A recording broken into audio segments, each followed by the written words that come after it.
And just as I said, don't say anything. I really had a very controversial thought come to my mind.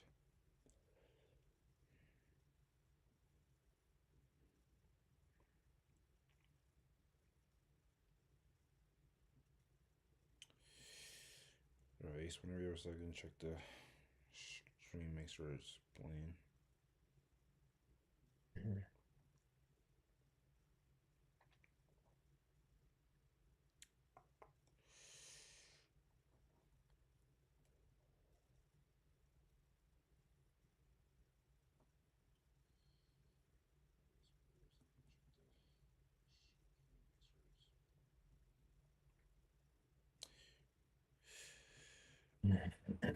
Okay, audio. Ace, how do you sound? Check, check, check. How do I sound? How do I sound? Mic feels pretty far away from me. So am I more quiet or not? You're good. Loud? Keep it there. Hmm. Ghost, how do you sound? Test, test, test, test, test, test, test. Yep, you sound good. Throwing my running gag joke about how I can't see the placement of the mic. Right here. One day I feel as if you're like. Actually, closer than yours, I'm pretty sure. One day I feel it'd be mad funny if it's like glued. It's like immovable. And then what about myself? How do I sound? Is the volume all right? Does it sound clear enough? Yeah. Acceptable. That's how we like it. Okay. I don't remember how to really do intros anymore, but give me a little shot. Okay, let's get into it. Start recording in 3, 2.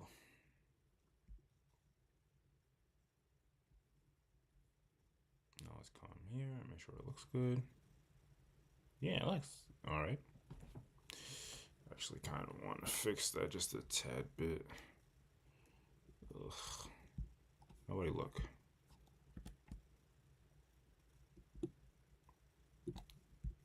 There we go. Okay. All right. Y'all ready? Yep. Okay. I just finished my tea. All right.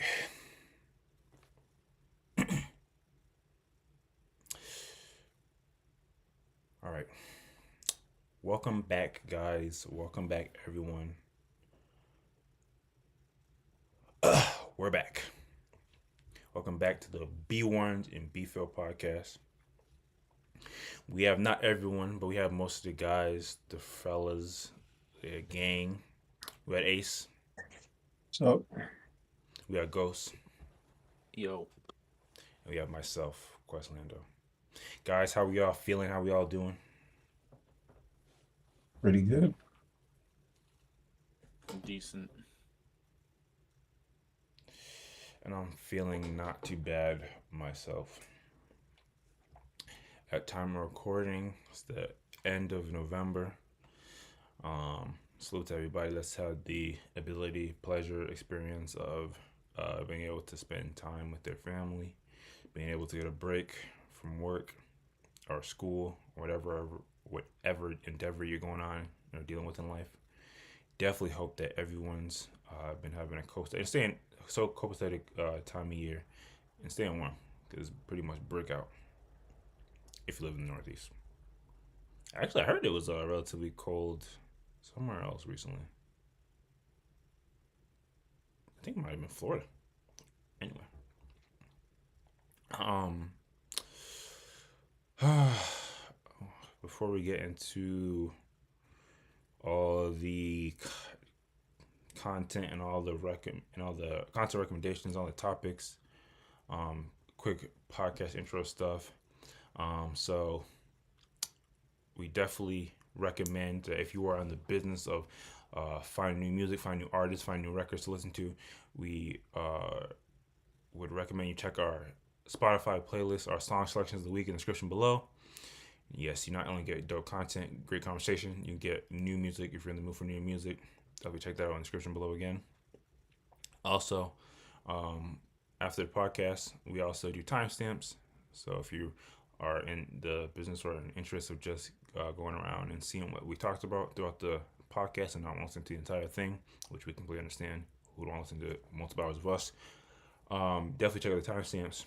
And if you even prefer even shorter or a quicker way to consume our content, we definitely recommend check out our shorter videos. Go to the channel and go to the videos tab, and you'll be able to find all of our topic discussions condensed in shorter videos you can consume and be on your merry way. But yeah, and definitely like those videos and leave a comment on the videos. Anyway, before we get into the topics outside of music, we also sometimes come in here and provide content recommendations and or warm reviews. Get it? Of any any content outside of music, any show, any book, any series that we might have consumed recently, or if we had experience. I know these guys like to frequent shows and things of that nature. But yeah, do we have any content recommendations or warm reviews? Yeah. I don't know if I'd call this a review necessarily, but um, last week I went to an NBA game for the first time. Woo Just woo. dope because I watch a lot of NBA. Been watching it for decades at this point, but I've never been to a game in person. And I went to see Celtics and Timberwolves. Mm. I'm not a Celtics fan, but it was still dope to go and see a game in person. And it definitely was not like a typical first experience because I went with a few family members. Like my mom got some tickets as part of her job, so we got like balcony box seats, Damn. and it was like a suite, so it's like pretty much top of the line and best you're gonna get. Um, like for catering and view and all that, we were like super high up, could see above everything. But yeah, the game itself was dope. Again, very fun to see them in person. I want to go again and this time sit like closer to the actual floor because you don't really get a sense of the scale necessarily. It's pretty much similar You have to. floor seat money? I mean, I'm not courtside, but just like regular in the stands. That would be nice. Even though again the suite it was dope, but it's just so high up that it's kind of similar to a regular game as far as like size of everything. But yeah, again, it was very fun. It was actually super hype because like to start out the game, Jalen Brown hit 5 straight threes for the Celtics, Damn. and the crowd was going absolutely insane. So yeah, that was fun to experience in person. And yeah, like the game ended up it was like a close down to the wire game. It came down to the last shot. And again, I'm not a Celtics fan, but I just like watch the NBA in general, so I was really getting into it. But yeah, it was dope. I of course traffic and lines and all that BS is kind of comes with it with the experience, but I would definitely go again if I got obviously if I got a suite or box seats or if I just went to like a regular um, spot in the stands. But yeah, it was fun. Would recommend it if you were on the fence about going. Yeah, that's dope as hell. That's crazy. This year we both had our first major league sport attendance.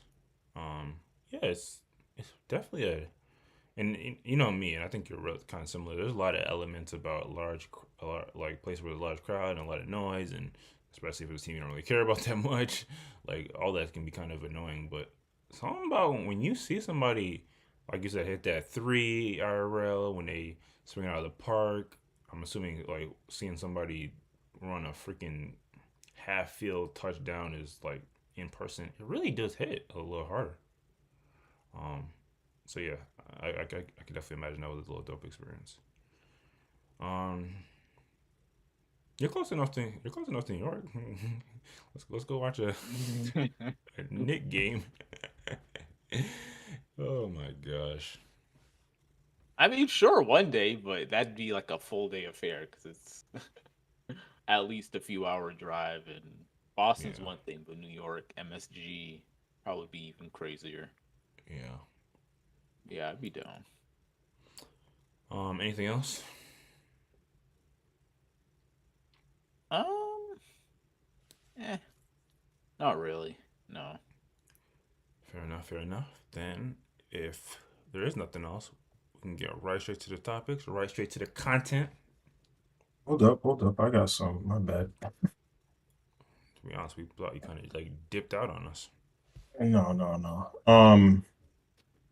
All right. I'll do three. And my first one is my warm review of Gladiator 2, just to let the people know Gladiator 2 is absolute garbage, and I would only recommend watching it if you want to see how badly they failed the franchise by making that movie. Um, it's just it's just as contrived as you would think if you just think about how the first movie ends and like why would there be a second Gladiator movie? And yeah, I mean the way everything ties in is just super like it's really dumb. It's clearly a cash grab. Um, yeah, there was really no like saving grace for it. I mean, there was some cool action sequences, but definitely not worth going to see the movie. Wait till it wait till it's free on streaming or something if you really want Yeah. to see it. But it's absolute garbage. Like, and this is some from somebody who Gladiator One is like one of my top movies of all time. So Damn. not good at all. That might be the harshest review I've ever heard you give of like anything. Yeah, it's deserved. Yeah, it's definitely unfortunate. Um, The only what you thing is, say? I think I said it's unfortunate. The only thing I will say, I think I said it before, and I'll say it again. You say it's a money grab potentially, but or it feels as if that's the case, but I really don't feel as if there was a huge outstanding gladiator community that was just waiting for another one. Not that I've heard. Yeah. You're right, but I'm just saying like money could literally be like the only motivation for why the movie was made. It's not it's not like Ridley Scott had this amazing story cooking in his brain for the past 20 something years and he had to get it out. Like absolutely not. I don't know. The Yeah, sequel, so that was the the bad. sequel That was curse. the bad. Yeah. Really Um bad, apparently. yeah. Not recommended. But I did see another movie recently called Strange Darling. Complete departure from Gladiators. It's like a horror thriller. And it's about basically like the end of a serial killer's reign of terror or whatever. Um, but there's a pretty significant twist kind of halfway through the movie. And the movie also has like interesting framing and the way it's told chronologically. They play around with that as well. Um, while I was watching it, like I wasn't sure how much I was going to like it, but as it progresses and like the more information is revealed, the more it just became something like that started to stick in my brain. And then even after I finished watching it, like just thinking about how the movie was framed and the way the story was told, it all just started to click and make more sense. I didn't watch it a second time. I might do that, but I mean, I don't really think it's necessary to get what they were doing. But either way, I do recommend it if that's something like you're into the A24 type like style horror movies, um, more contemplative than um like action packed per se, but still Yeah, still very good in my opinion. I was gonna ask if it was A24. It's Oh, not. was it? Was it? Oh, it's just A24S. Yeah. Exactly. Okay. This is kind of like a weird question, but do you think the score soundtrack was good? Because if it is, based on that review, I might check it out. I don't remember it standing out to me per se. I remember like there's definitely very specific use of sound, but like as far as an overall score, uh it's not the best. I mean, but it does exactly what it's intended to do. Like it didn't Okay, detract from it in any way. just wondering. I would say like it was like a Tarantino-esque score where like they're using like these old sounding songs, kind of giving the film a more eerie vibe type thing than anything else. Hmm, gotcha. I don't know. Sick. And what's the title one more time? Strange Darling. Got you. And yeah, and then my last recommendation, real quick, was a book recommendation. I finished the Millennium Trilogy, which is uh most famous for the first book, The Girl with the Dragon Tattoo. Um, but yeah, I just finished the third book in the series, and this was like the last book written by the original author. Um, so I Sometimes don't book, plan to read anymore. sometimes book franchises change authors. Yeah, well, the author passed like right after he finished the last one, that third So, one. He so was then don't, planning to do 10 apparently. so then don't the franchise die? No, I mean, I guess this is, well, it happened with Dune. People do continue franchises Doom, sometimes. Lord of the Rings, kind of. Wheel of Yeah, Time. right. Do Yep, people yep. do people ever end up liking the other author more than the original author? Uh, I don't know about in more. Wheel of Time, I don't know if I don't know if about more, but people definitely enjoyed the different authors' Hmm. take on this finishing the series. I don't know if it was a more or less thing, but a lot of people said it was like same quality. That's interesting. Yeah, I'm always interested in like dang, I don't want to take a dark turn, but let's say some of our favorite manga series that have been outstanding for a long time, and some of the authors aren't in the greatest of health and shape. I always wonder, like, God forbid, or is the fan base going to be 100% fine with the fact that they probably have wrote out the script or something adjacent to it, and that there probably will be a co-author or co-writer that finishes it, and how will we receive that? But And I have to be Berserk is another one actually. Berserk. yeah, true indeed.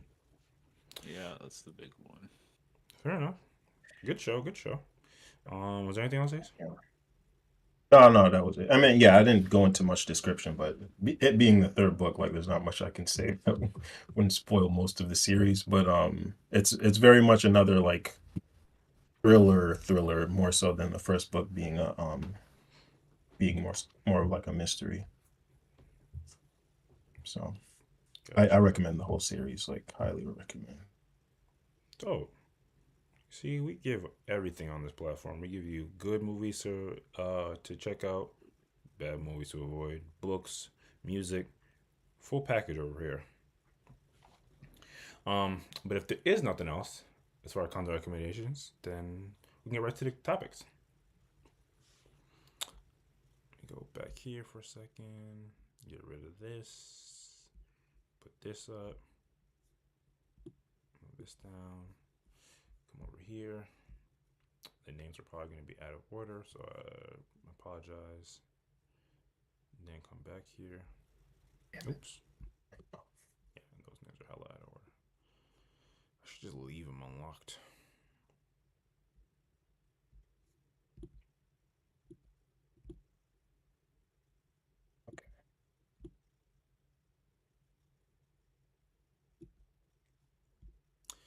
All right, good show. So, First of all, let's start with some light, as you know. Salute to Hollywood Unlocked, salute to Jason Lee. Saw this way back earlier, but I don't think we ever talked about it, and I'm definitely curious to know what y'all think. So, study reveals that nearly half of parents still fund their adult children. Yes, you heard that. Right. A new study revealed that nearly half of parents, that's a wild stat, are still financially supporting their children due to the economic changes in the United States. According to CNBC, a report by Savings.com revealed that nearly half, 47% of parents with children over 18-year-old, are helping their children financially. This report covers a range of expenses from groceries and cell phone plans to health and auto insurance, amounting to an average of, that's not that bad, around $1,400 a month. I thought it was going to be a year. Despite these financial hurdles, young adults are faring better than their predecessors in some areas. Generation Z, in particular, is achieving higher levels of education, engaging in full-time work more frequently than their parents did at their age. This is especially true for women. Oh my God. This is especially true for women pursuing higher education in more significant numbers and earning more. The study states, despite a general improvement in the economy in recent months, the practice of parents financially supporting their adult children has not decreased since our previous study. This may indicate the economic recovery evident by high employment, falling inflation. The economic growth hasn't reached young Americans unwilling or unable to wean themselves off their parents' help. The most common generation of young adults to receive parental help was Generation Z, which is 1827. The youngest adult generation. The median age for adult children receiving financial help was 22. So there you have it. I don't know if this is surprising to anyone here, but I think it's if this wasn't well known, we definitely know it now. Doesn't come as a surprise that there's a good amount of people out there that are done with high school, potentially even done with college, and they're definitely still leaning on their parents. And I like that they give examples because I was definitely thinking about the stories that I've heard in my life, and it definitely does range to like helping out with food, paying a cell phone bill. I wonder if anyone else is guilty of that on here. Paying a cable bill, an internet bill, health insurance is definitely big. For people that are under 26, I believe. Even probably like gas and car insurance. And while we all throughout our growing up have had support from parents, as good parents do, what do y'all think about this?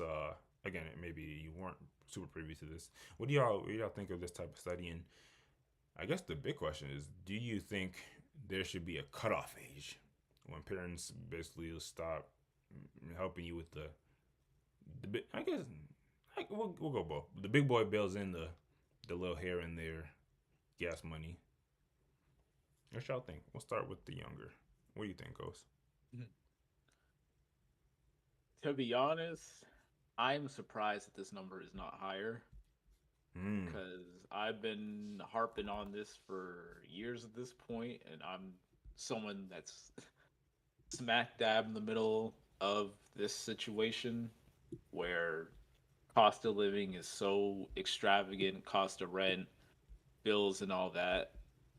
It's like the situation that I am in, where I do live on my own, but I have no kids, no real huge expenses outside of like typical bills and student loans. Okay, eligible I'm bachelor. in say it again.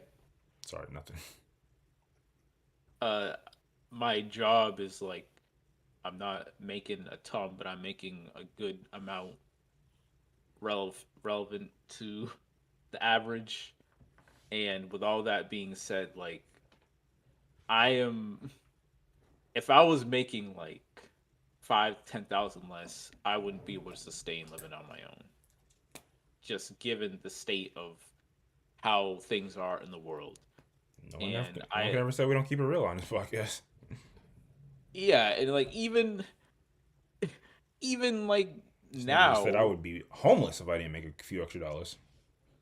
say all that, but it's like even after I moved out, I've gotten some levels of financial assistance from my parents. And again, I'm in an ideal scenario. Like I feel like it's only going to get worse, not only because of the cost of living, but because just rent and housing costs and all that. I don't think I'm ever going to be able to afford a house. Like I don't really don't think that's Jesus, ever going to happen for me. you're part of the Doomers, the Gen Doomers.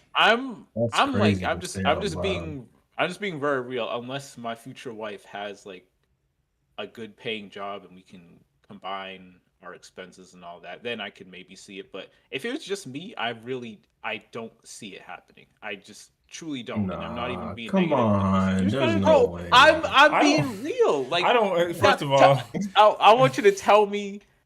Like again, I'm this gonna is be not fully about trust. us specifically. Let's not get too crazy because I kind of want The to dig reason in. why I want to dig I into that too, but I get it. Like, and the reason why I'm kind of focusing on myself is because I'm like best case scenario, quote unquote, of someone a single male around my age, and I'm saying this. I don't think it's ever gonna happen for me, and for anyone that's in a not as good situation as I am, I really don't know how it's gonna happen for them.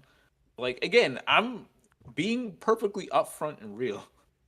I am making between $80,000 and $90,000 a year. Jesus Christ, fam. Just I'll tell go it. to the numbers. I'll go to the numbers for this one now. Just That's pull how up your much W-2 and show us why aren't you at it. I'm just trying to state my case here. But realistically speaking, sometimes It's we do have to come out here and be painfully real to give the audience, the real like yeah, like what we're going through. I'm making that much and I haven't really put any dent into my student loans. I've almost had my car paid I off, say still that, not. but at the same time, come on, dog. I'm yo are saying I'm bugging, but I'm coming with the facts here.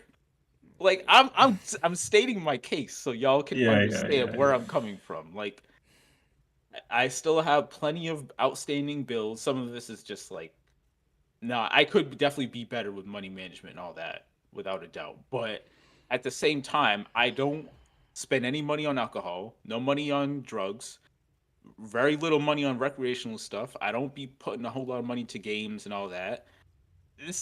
I'm living somewhat responsibly, and I don't be buying like designer stuff and thousands on thousands of worth of clothes.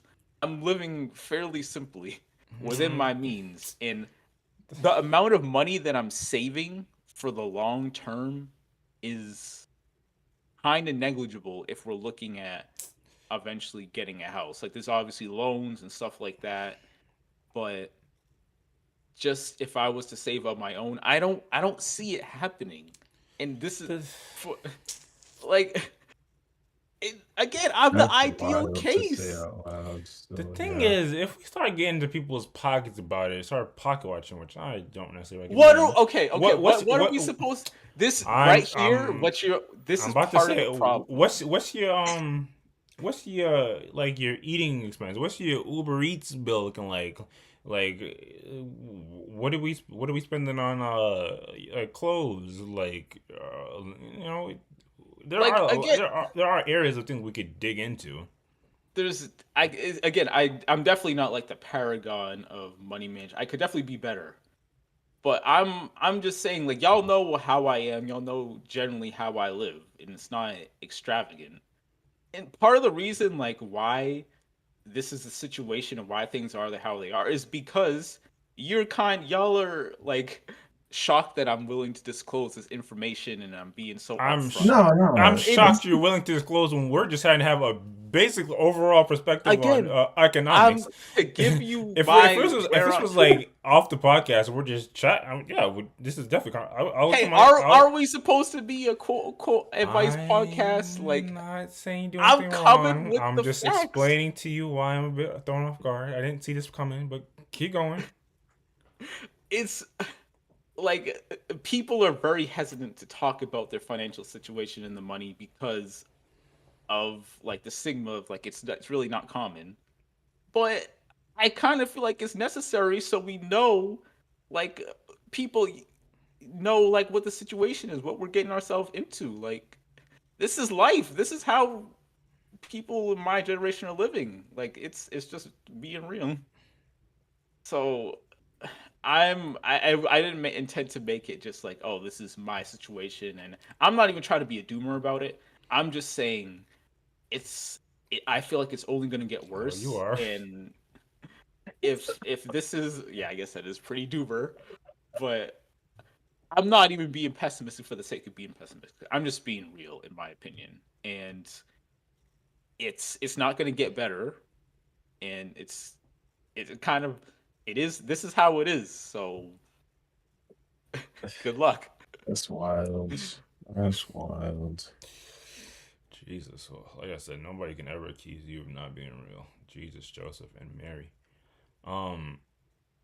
Okay, so the moral of the story is you're not surprised by this at all. You seem like No, you're not too far away from being in a statistic. Um. absolutely not. Like I have coworkers. Like one of my coworkers is like around 70 or so, and he mentioned that his adult a couple of his adult children are moving back in with him because the cost of living is too much. Now that's I definitely am more not common. alone in this. I'm not alone in this situation, and it's just kind of disheartening because I don't see how it's going to change. But hey, And that is the other big one of the story to what you're saying. I mean, obviously it's reflective of this data as well. But yeah, what you're saying is not too uncommon. There are definitely a lot of folks that here that are getting by to on the skin of their teeth. I would say, like, speaking of data, like there's that it probably might be even a little worse these days, but there's that like stat that floats around that like if the average person in the United States incurred an emergency that cost them $2,000, they would either not be able to recover from that or they wouldn't or they couldn't do it. yep, Um, so yeah, it's definitely one of those. It's definitely one of those eye opener things where like yeah, most people don't necessarily live a life in which they can um like save up like a amount that's worth anything, or they can't save up anything at all because they're constantly just all the money, all their income goes in the door and right out the door. Um, So yeah, I get it, and if that's the case, you might have to lean on your old mom that does have that consistent job that, and their expenses are obviously lower because they're just focused on their bills and stuff. Um, what about yourself, Ace? I don't know how you're gonna follow up with that, follow up that, but what about yourself, Ace? What do you think of this information, and do you think there should be like a cutoff age for getting support from Um, governments? yeah, I mean, I agree with Ghost, and that I'm definitely not surprised about the statistic. How do you And sounds a bit different, how's it? In what way? a little loud, Too quiet? a little louder, and a little worse. Oh wow. It's fine. It's nothing to. And well, My apologies. You going? sound a little further away. What was I saying? Yeah. Yeah, I'm not surprised by the statistic at all. And yeah, it being higher wouldn't have been surprising either, like in terms of the median age. Um, and I don't necessarily think there should be a cutoff, like just based on age per se. It should, like, if there was a cutoff, it would be more so, you know, in a situation where the kid is not trying to get their life together or whatever, and they're purely relying on the parent. Um, that's a situation where I can see, okay, we're cutting you off. You gotta get So yourself what's the together. so what's the time frame on that? It's still relative to age, because at Oh, 18, that could be at any age. That could be at any age. you don't expect somebody to have their life Somebody. together at 18. Oh, wait, what? You're saying it's not related. You're saying it's not age, and I understand what you're saying, and maybe I'm coming in too early with the rebuttal.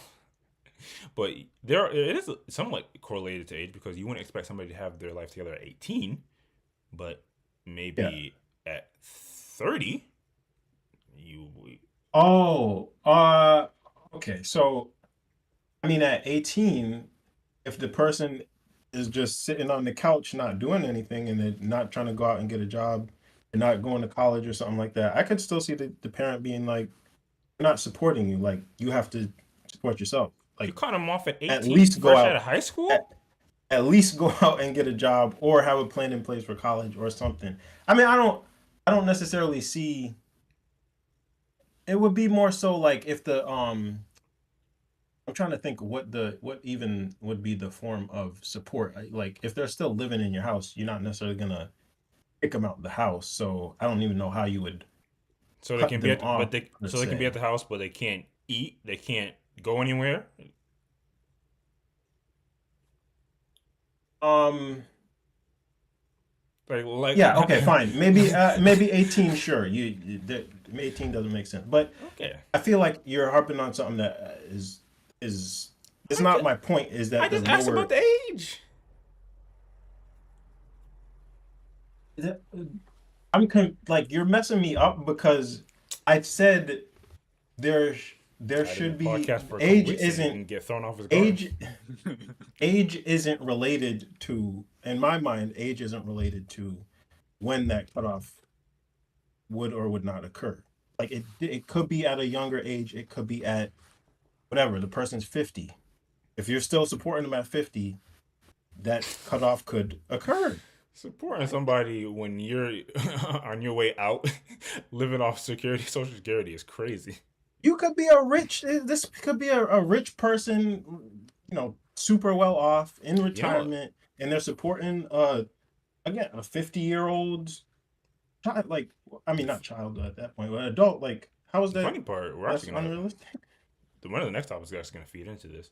No, I see what you're saying. You're also saying it's more so based off the circumstance of the person and what they are, Right. the amount of work that they are not putting forth. But I mean, I still think we can rationalize there would be a difference of like how much a person energy and effort they're putting forward at a younger age opposed to like if they're putting like damn near no effort at 18, you're still probably gonna take care of them. But at 25, now you're gonna look it's gonna look at them with the side eye. Yes. That's Yes. just what I would gather from what you're saying, but I could be wrong. I But agree. it sounds like there's a world in which if they're putting just enough effort, you would still support it no matter how old they are. Yes. Yes. Hey man, no wrong with having a pops that's gonna support you no matter what. Usually that's what the moms are on. Um, but my apology for the introduction. Maybe I'm a little rusty. Maybe my podcast skills are off. Um, is there anything else regarding this comes to mind? Um, I don't think so. And just going back to what Ghost was saying, my surprise wasn't necessarily that you were willing to disclose your financial situation. It was just more so hopelessness. Like I was surprised. Like I've never thought in my brain that I wouldn't be able to afford a house somehow. Even like before, I've gotten very extremely lucky with my Yeah. investments. But even before that, like, and things were tight, it was that was never a thought that crossed my mind that, I wouldn't, Lord willing, be able to turn things around. So, or I mean, to be figure honest, something out. I didn't feel like that either until I started planning out like just a simple budgeting spreadsheet and Mhm. say this is how much I got to pay for rent, this is how much I'm making a year. And I'm like, wait a minute, I have how much Yeah, left yeah, to yeah, yeah. spend at the end of Right, each month? And right, right. it's Yeah, like it's not a lot. yeah, yeah. So yeah, that's really when it just kicked in, and then it turned into like if this is me and I have relatively little expenses compared to other people, then how are other people living? And Mhm. yeah, I Well, mean, I mean, if my you still have, you still have career growth in the future. You still got the ability I to get the PE, like start your own thing. Like, I do there's, have there's definitely upward momentum I could gather that I could outpace inflation. Like I say that like when I say I don't envision myself ever having a house, I'm kind of serious, but I also do understand that I'm in a decent enough position to change that where I don't see it happening now, but down the line, if I do again gain enough as far as raises, um, bumps from PE or whatever comes, opportunities come my way, that could change. But I'm like, I don't want to say I'm being unselfish about it, but I'm just kind of looking at it in a more general sense. Like I'm in a decent enough spot, and I'm pretty lucky, but a lot of people aren't as lucky as I am. And like I I worked at a couple of jobs that are dead ends, so to speak, in that like retail or fast food or whatever. And it was more or less just to tide me over while I was in college, but at the same time, a lot of people are kind of working those jobs and they don't have an out. Yeah. And just looking at it from their perspective, I feel kind of hopeless for them more so than myself because like Mm. I, I do I do plan on at some point in the future hopefully getting a house and I'm going to work toward it, but just realistically it's not going to be easy. So yeah, Nothing in life that's that's worth it ever is. yeah. I Um, wish if there's like a if my perception or my understanding is off, then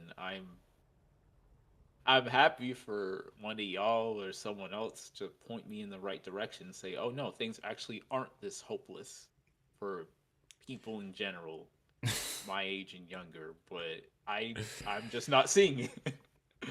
I mean, I could obviously come out here and give my responses to somebody in your situation, but obviously, us being us, and yeah, I think it would be best reserved for like a offline conversation and things of that nature. Um, do you remember that YouTube channel where the dude like does audits of people's financial? Yeah, I did like that. That guy. Because he makes it clear like if you're not actively like being 100% on top of your spending, your expenses, how much you're making, like it's very easy to it's very easy for things to just kind of fall apart and you're not even really aware of it. So yeah, I'd like to recommend that channel, but I can't remember. Oh, what's this dude's name? it's like Caleb's song. Caleb Hammer on YouTube. yeah. I mean, yeah, realistically, someone like him or an actual financial advisor would be the one to speak to about just the economical state of how things are. Yeah. But yeah, This maybe that's the route I'll go, or I can say instead of just kind of the dooming sucky and the sucky part, and again, I don't want to add on to the doomer, but I'm gonna be honest. I mean, it doesn't originate from him, but I'm gonna be honest. Wes came in here and really provided that perspective that we all got to keep in mind. You can't, and not say any of us are in that position. You can't save yourself out of poverty though, which is the thing that we have to always remember. Like True. at a certain point, things do require additional resources coming in, and that's why man, there's this really good clip, and we don't want to stay on this topic too much longer. There's a really good clip of because while this is a straight up finance economic related conversation, it does kind of bleed into what you were saying about like finding a significant other and then using that additional income to help supplement future plans like a house. Man, there was this nice clip of just two. I remiss if I didn't say if they were white folks because I always make the claim that for some reason white folks just get it and they don't really be bumping into a lot of BS conversations that we have in our community. But they just talked about we both on our own. We both relatively middle class, a bit above, but we pool our resources together and all the money goes into one account and we live a life that we want. So I mean that's not it shouldn't be like a unrealistic view for people, and for a lot of people it's not.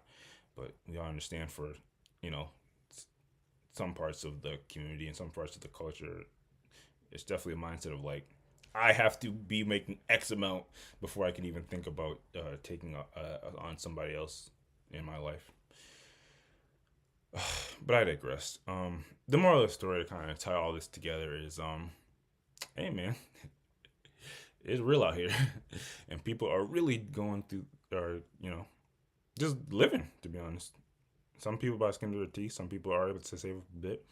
Um, but oh, and it also is a continual reminder to be very, um, fortunate for every last thing that you have, because you know, if you're out here and you don't have to rely on your parents to get by. You're already doing better off than literally half the people in your generation potentially.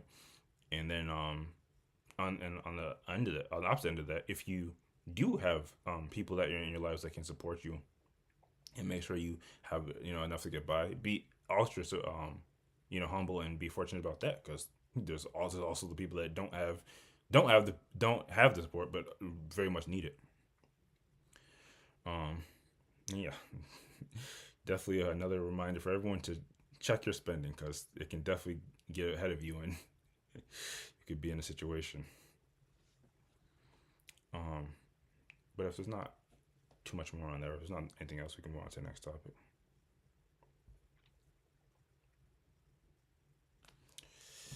Yeah, it really kind of transitions to do I have it next up? You said that was a light topic. I thought it was. You called it Ace. And to be honest, that was heavily on you. But yeah, this feeds into this. Salute to the Joe Budden podcast. Again, I think I talked about it on another. Oh yeah, it was related to the conversation that equally got out of hand, that spiraled when we were talking about the whatchamacallit, different negative traits, inherent traits for the respective sexes. But salute to Mark Lamont Hill. He's been on the podcast and he's been providing very good insight and contributions. But this one is definitely what people might describe as controversial, though. So, the little caption is Joe Budden podcast debate Mark Lamont Hill about legendary Quincy Jones leaving behind a $500 million fortune to his 7 children, each receiving $71 million. After he says he would give 10 to 20 million to his kids and leave the rest of the community that needs it. Let's hear what they have to say. Obviously, let's be mindful of Quincy siphoning off the Joe Budden podcast and pretending to gain copyrighted. So we'll pause where we need to be. I think they get to the debate early on, though. The reason I said that is because Quincy Jones, according to reports, left all of his money to his children. Apparently, each of his children got somewhere between $70 and $80 million. I thought it was 80 plus, like 83. I've heard 2 different reports, so I want to be, but I suspect it's what you just said. It is 83, but I've heard 2 different reports. But the point is, you have over $500 million, and you give it all to your children. Is that the right choice? I don't think it is. Yes. I would never do that shit. Okay, well, how would you divvy I it don't up? understand y'all. What would you do? Well, battered women, right? I don't get you. What? Some calls, nigga. Feed the whale. Would that be bad? So, like the captain said, obviously, we obviously gave a rest in power to Quincy Jones, a whole legend, and I don't think that number for the fortune is unfathomable. Again, being as legendary producer as he is, and receiving all the royalties he received out the year, receiving all the checks that he received from all the big records that they were instrumental in producing, it makes 1,000% sense that they have amassed a large fortune. And they always say you can't take it with you.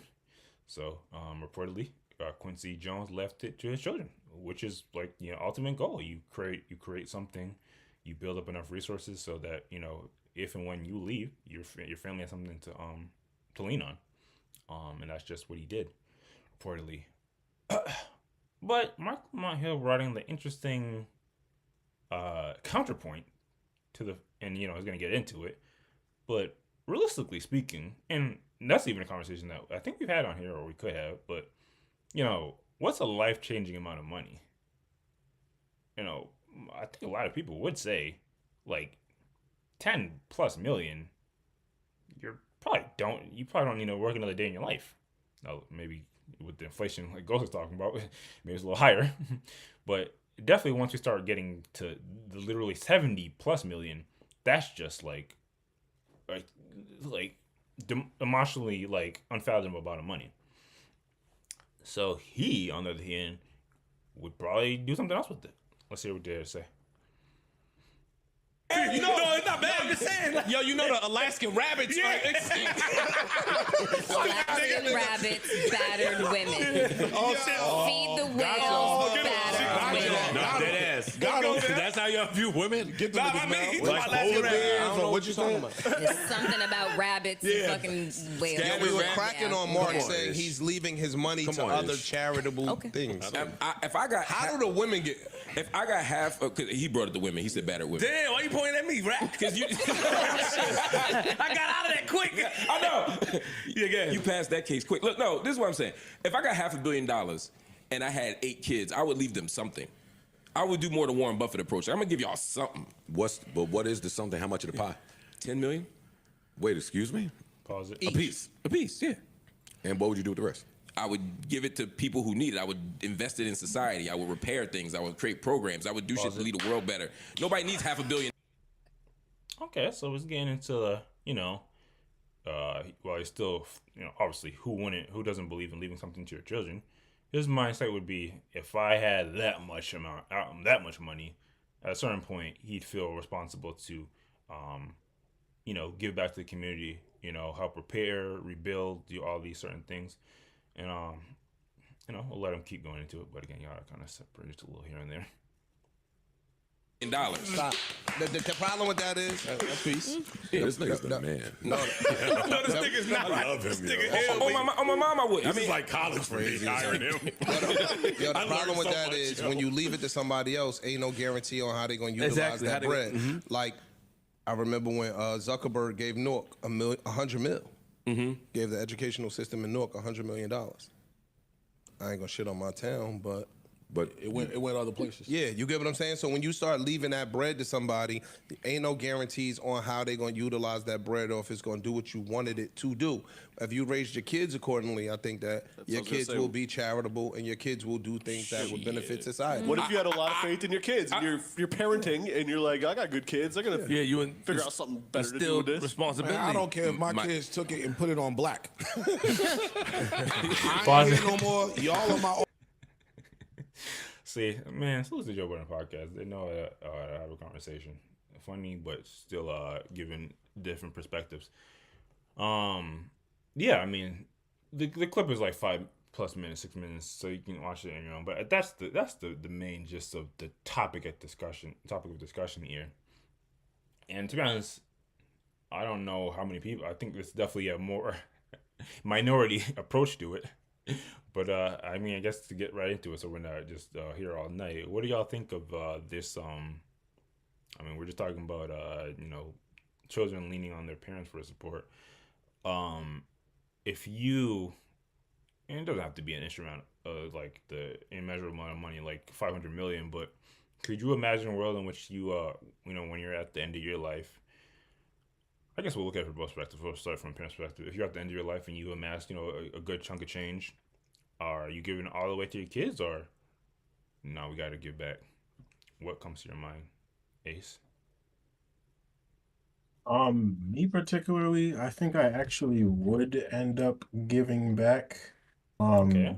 as opposed to just dumping it all to the kids.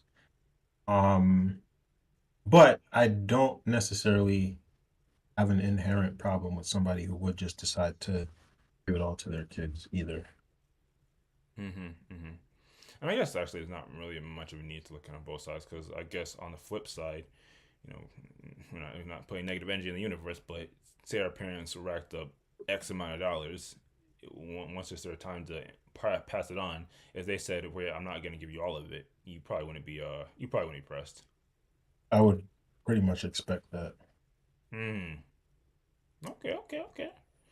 I don't think there's any. I mean, they were mad. If you go on to listen to the clip, they're mad. Some of them are making the counterpoint. I guess just to play Joe Budden's podcast advocate. I mean, what do you say to that? That I guess they're actually gonna hear the counterpoint of like, what's wrong with sharing it? But yeah,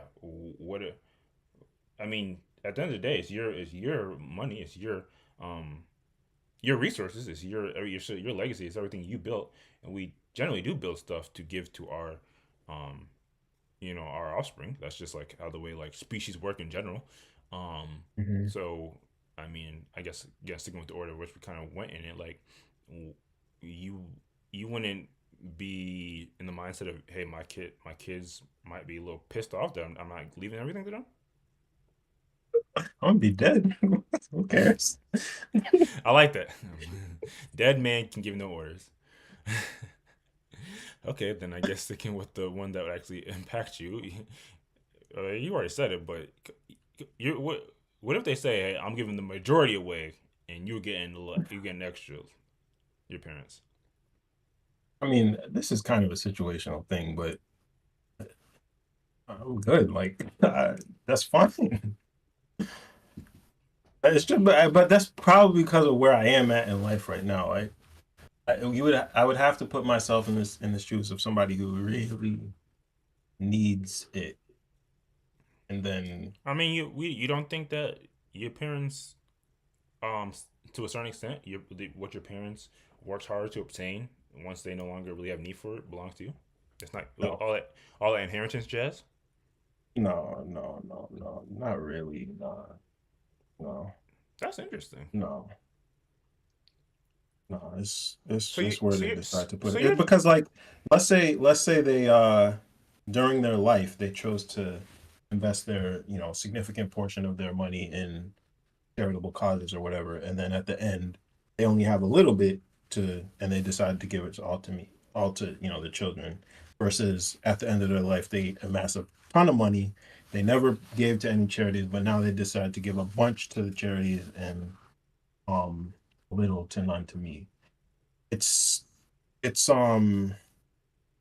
like if they did it during life, you almost certainly wouldn't say anything negative about the person. But mm. because they're about to pass, like now Oh, it I just see what you're switches. Well, saying. you deserve Okay. it. Like that doesn't really Hmm. act to me. I guess that's actually relatively pragmatic. Although you do seem chill in general about the inheritance and stuff. I think most people would be pissed if they didn't get what they believe they should get when an inheritance. But and I mean you said it, but or you said it, didn't really allude to it. But I mean you're still big on like I mean even now before you have like a whole family or kids or whatever the case may be, you still want to leave like something behind for your children though. Yeah. Certainly. I And just you it's and not. you I would don't think do it would all be to the children. fair enough. Fair enough. But you would do everything in your parts to make sure they're like, and even like when we have young kids and we're like in our middle ages and we're working, we have like parents have the mindset of like, I got to make sure that worst case worst when it happens like they're good and whatever the case may be. So it's almost I like Yeah. you would probably have a higher. You'd want to make sure your kids are straight to a high degree, but it seems like as far as you're chilling whether you get the most as far as inheritance. Yeah, to a certain degree. I mean, this it's I don't know. I don't know what my mindset will be, Lord willing, to at this point in life, or at that point in life, I should say. But like trying to think about how much money would my children need to be set versus just thinking about things in terms of percentages. Like I don't know if I would go how far into that thought process I would go. Like, Hmm. okay, I have this amount of money, and if I give them this amount, then they'll be set for X amount of years after I die. Like, I don't know if I would be thinking that deeply about it. I think I would probably just think in terms of percentages. Like, I got this much, 70% goes to my children, and then Yeah, another the 30% goes to charitable causes. I got you. No, that makes absolute lot of sense. Sorry for the grilling, but I appreciate delving into that. Ghost, what about yourself? What do you think when you hear this type of story? You think it makes I guess just more so approaching it from the both sides. Could you imagine a world in which your parents amassed some and they didn't leave you behind, if you would be chilling about that, or would you be a little bit pressed? I don't know. When I see stories like this, I think like you're talking about the clip specifically. Like I'm talking about how it's crazy that they're giving all 70 million to the children, and he should have given 10 to 20. That's All 500. really just so stupid to me, and absolute a clownish take. Like for one, talking about giving a charity, giving a, I've, I don't want to say I'm skeptical, but I've always found it kind of stupid. Uh, just for one, you had all this time in your life to give the charitable organizations. You didn't. You give it to these charitable organizations. No, we're kind of getting a little crazy. No one said no one didn't, but fair enough. Just for example. How many people in the black community have talked about where our money is going as far as like putting it into government? Not even black community, everyone in general talking about putting money into the government, and the government's doing what with it? Where are tax money going? Blah blah blah. Even these charitable organizations where it turns out that we donated 50 million, but the exec pocketed 40 million of it, and the only 10 got dispersed.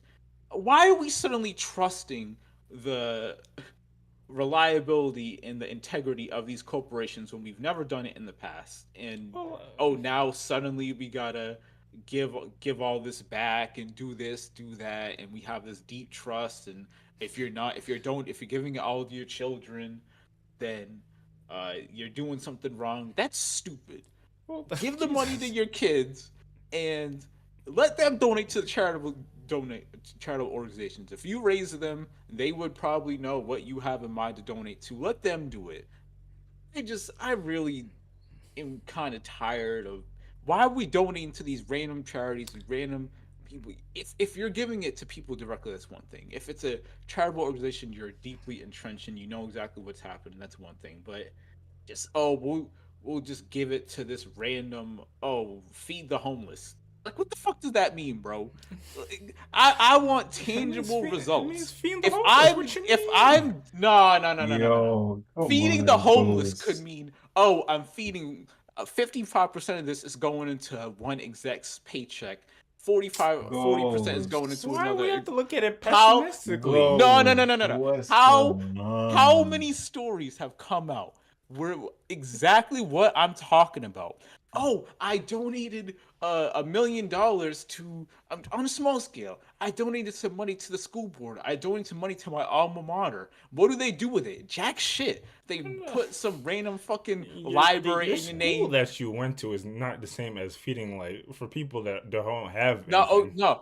Okay, we'll have flip minds. it into what is it, UNICEF or we'll feed the homeless. Bro, if I'm not seeing tangible results, if I'm not seeing this money directly going into people's hands, I'm not seeing food go into people's bellies from it, I am going to assume that it's not getting to the real place where you want it to go. And based off of literally the entirety of human existence, people are greedy, organizations are corrupt. I'm not putting any of my trust into these organizations. I'm putting the trust in my children that I raise. Let them, if they want to donate the money, they can feel free to do that. I am not feeling any type of obligation. So, Ghost, you would never donate to a charitable organization during your lifetime. Not even at the end of your life, if there was some type of verification, if there was concrete proof or some type of evidence that the money that I'm donating is actually going somewhere useful, that's one thing. But yes, okay. So if it's possible, sure. If not, I'm not donating to one of these generic. All right. I agree. I agree with not donating to just a generic, just UNICEF. Boom, you get this bill. But I think you are kind of blowing out of proportion in terms of how difficult it would be to find like a local shelter or something that you could donate to, and it's like pretty clear. Dog, I if will the go to money a is homeless getting shelter used or and not. give $1,000 to some amount of people, bro. That's more of a, or give them a whole bunch of food if you don't want to give them the money directly. That's Well, what I'm That's more saying. Your budget, reliable. you might want to hold off on giving the homeless, but that's neither nor there. Funny, but in this scenario, if I'm Quincy Jones or someone, whatever, I'm giving 90%, however much, to my family, to my kids, and then the rest is going to distant relatives. I'm giving all the rest, go give it to the relatives. Why do these random strangers that I don't know need to get this money? I don't care. Okay. I don't All want to say that. All right. I don't All want right. to say that. I care about them, but I would trust and believe that my offspring and my actual family is going to do more than these random, no name, no face. I'm just giving them a paycheck and then saying go to town. No, absolutely All right, not. we Not got happening. To be clear, because Ghost is posing it this way, I'm not saying advocating for just donating to a no name, Yeah. no face or no face cause either. Like I would very much be particular about Who you the donating to? organization I Oh donate my to. God. This What? is Or not the I point of want to this. know. You said you're not donating to some random no name. No, I don't have like I don't do it right now, so I don't have any in mind. But You I'm don't just donate saying, to like, charities? Sounds for like they example, don't matter that much. no, not right now. You don't donate to any charities. No, not right now. You are uncharitable. Yeah, by definition. I mean, But yeah, for example, like I know my sisters work with this gardening community program. That's something I know. Like I kind of that's- know how it works. Sure. That's something I Sure. could You're donating stuff 10 like that. million to that gardening program? maybe. Stop it. Why? Okay, I got another question. first of all, actually, Why are you donating this 10 million? This is all. that so little, why- even though I left it out the park, that little gardening community thing that they work, that this actually supports the community. It actually does like directly goes to the Gives kids community. something to do. Yeah. Gives kids yeah, if you knowledge can on see how the to tangible sustain proof, themselves. sure. I'm We've seen all it. for it. We've been there. We've seen the tangible. Yes, okay, that's I just said I'm all for it. But you're telling me that instead of this 10 million, this is just arbitrary fake numbers, we're but just leaning on this 10 why million now. why aren't you donating this to my family members? Why aren't you donating to and your friend's family and to these random nobodies that you don't know? You don't think that we could use this money instead of this gardening program? You know, the crazy part. How we all what wrong? you just How said we all is the wrong? exact How reason we all why wrong? people are a bit more proactive in donating to charities. Because yeah, once you amass a little money and it might be your time to go almost, that's when people really start. Yeah, my uncle's sister's daughter's cat really has this emergency surgery they can use. That's why people just sorry, let me donate to a charity, get it out my hands. No one asks me for anything. That's okay. If you have that stance, you're weak, and that's a cowardly move, bro. That's a cowardice. I'm not Man going through up and say who we I'm get not this going money. through the whole family tree and saying, Why okay, this not? person over. Why no, not? No. Okay, this has to be the whole family tree, but You know the in crazy this part. in this scenario that I Because, pose, these is people you're giving just- it to people you know, people that you've been cool with for years. I mean, yes, you're okay. You're saying people I know. Sure. There's extra now. It's not just the children, but I still do not think it would be 100% to relatives without some type of charitable. I do not think that's going to be the case, and that is because we have seen the benefit that again, just a gardening the community has had for the community. And just because they're not related to me doesn't mean I just don't have to care about them at all.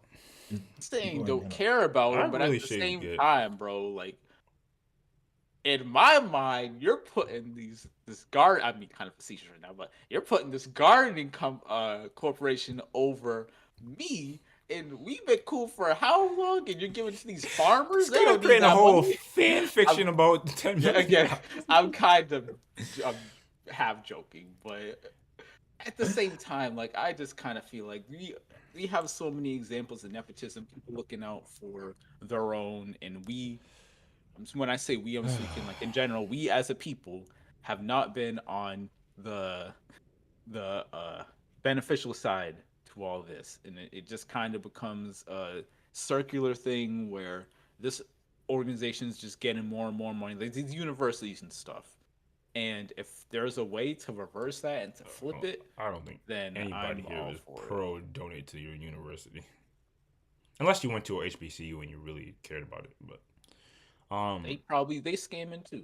Don't give them too much. so one of the major counterpoints that come up to what you're talking about, it seems like one of your point of contention is of like, if you donate to a charity, especially one that you don't necessarily have an investment in and you haven't really vetted it, you don't really know where the funds are going to, that the funds can be misused, which is understandable. But we understand your family, your literal children, anyone in your circle can easily misuse your money as well. Well, if I know them well enough and I raised them, then I believe and I trust that they will manage it better. Hey man, I guess that's applicable for your direct And kid. all these branches of your family is the same thing. Yeah, that might. I mean, at some point, I'm not going through every branch. Like, there's going to be a cutoff. Like, I have 11. Well, shit, more than that. I think at least 15 aunts and uncles, and all the cousins associated with that. But I don't know. I'm exhausting the just family like tree. you were just doing. Like, I'm exhausting the family every tree before single I'm giving cousin. randoms. And that's fine. If I'm cool with them, I remember them. Sure, But you put them in the will. and that's fine. But you just understand that like the same concern that you have could easily happen. Not easily, could happen in your family, within your circle, within your. It can, but I'd rather a family member misuse the money by living rich and buying yachts and all that than it going into the pockets of some exec. I'll take that if it means that these people that are already got it made are just getting more made. That's what I'm not. Fair enough, and I don't know if it's even worth trying to counterpoint. While there's nothing wrong with having a general skepticism for where you're putting your money, we realize for a lot of charity organizations, they have a certain system in place to ensure that funds are allocated to like the means of which, like you literally can't be a charity organization and go through like the system that the government put you under, unless you do your yearly audits and make sure the money that was inputted is outputted into where it was supposed to get allocated. Obviously, none of these things are a perfect system, but who's telling you this? The organizations themselves? The government? We're trusting the government now? Cool. I'm trusting the fact that yes, if there's going to be a system in place where there are charter organizations, they have to go by the book, and by the book that there is a pretty rigorous audit system of inputs and outputs. Obviously, we know for a fact these things aren't perfect, and we know for a fact these things can still get misused. But I just I didn't know this conversation would get to this point, but I would be remiss to say, again, why it's always recommended you do your due diligence and even have an invested level of interest in making sure your money's going where you desire it to. I think this level of skepticism that people have about charities often lends to like, well, I'm just not going to donate anything at all ever, which I don't think we should. We shouldn't be the business of recommending or even trying or that messaging.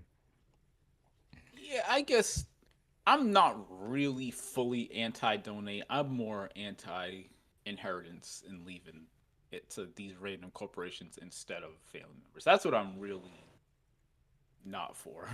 Which is fine. I don't think anyone. Well, I mean, we literally did it, but most people can't. I mean, for one, a lot of times when you're passed on, so like basically, who cares?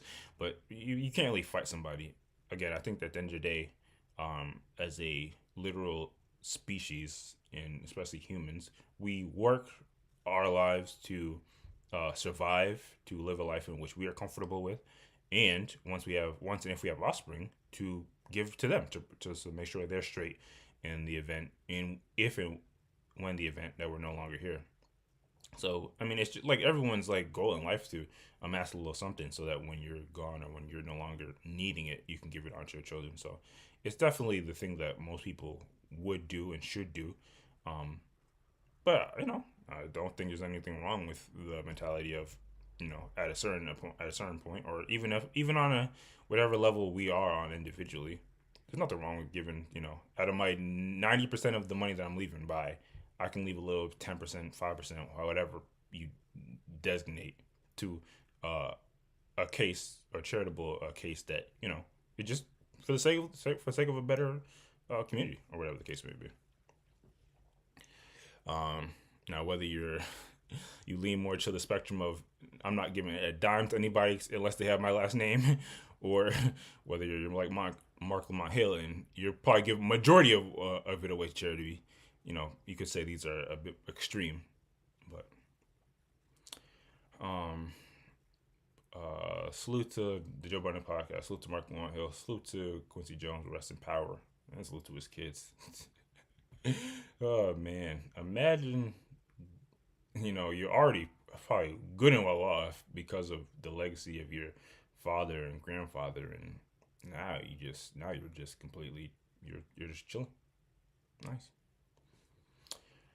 But yeah, salute to all parties involved. There's nothing else, we can move on to the next topic.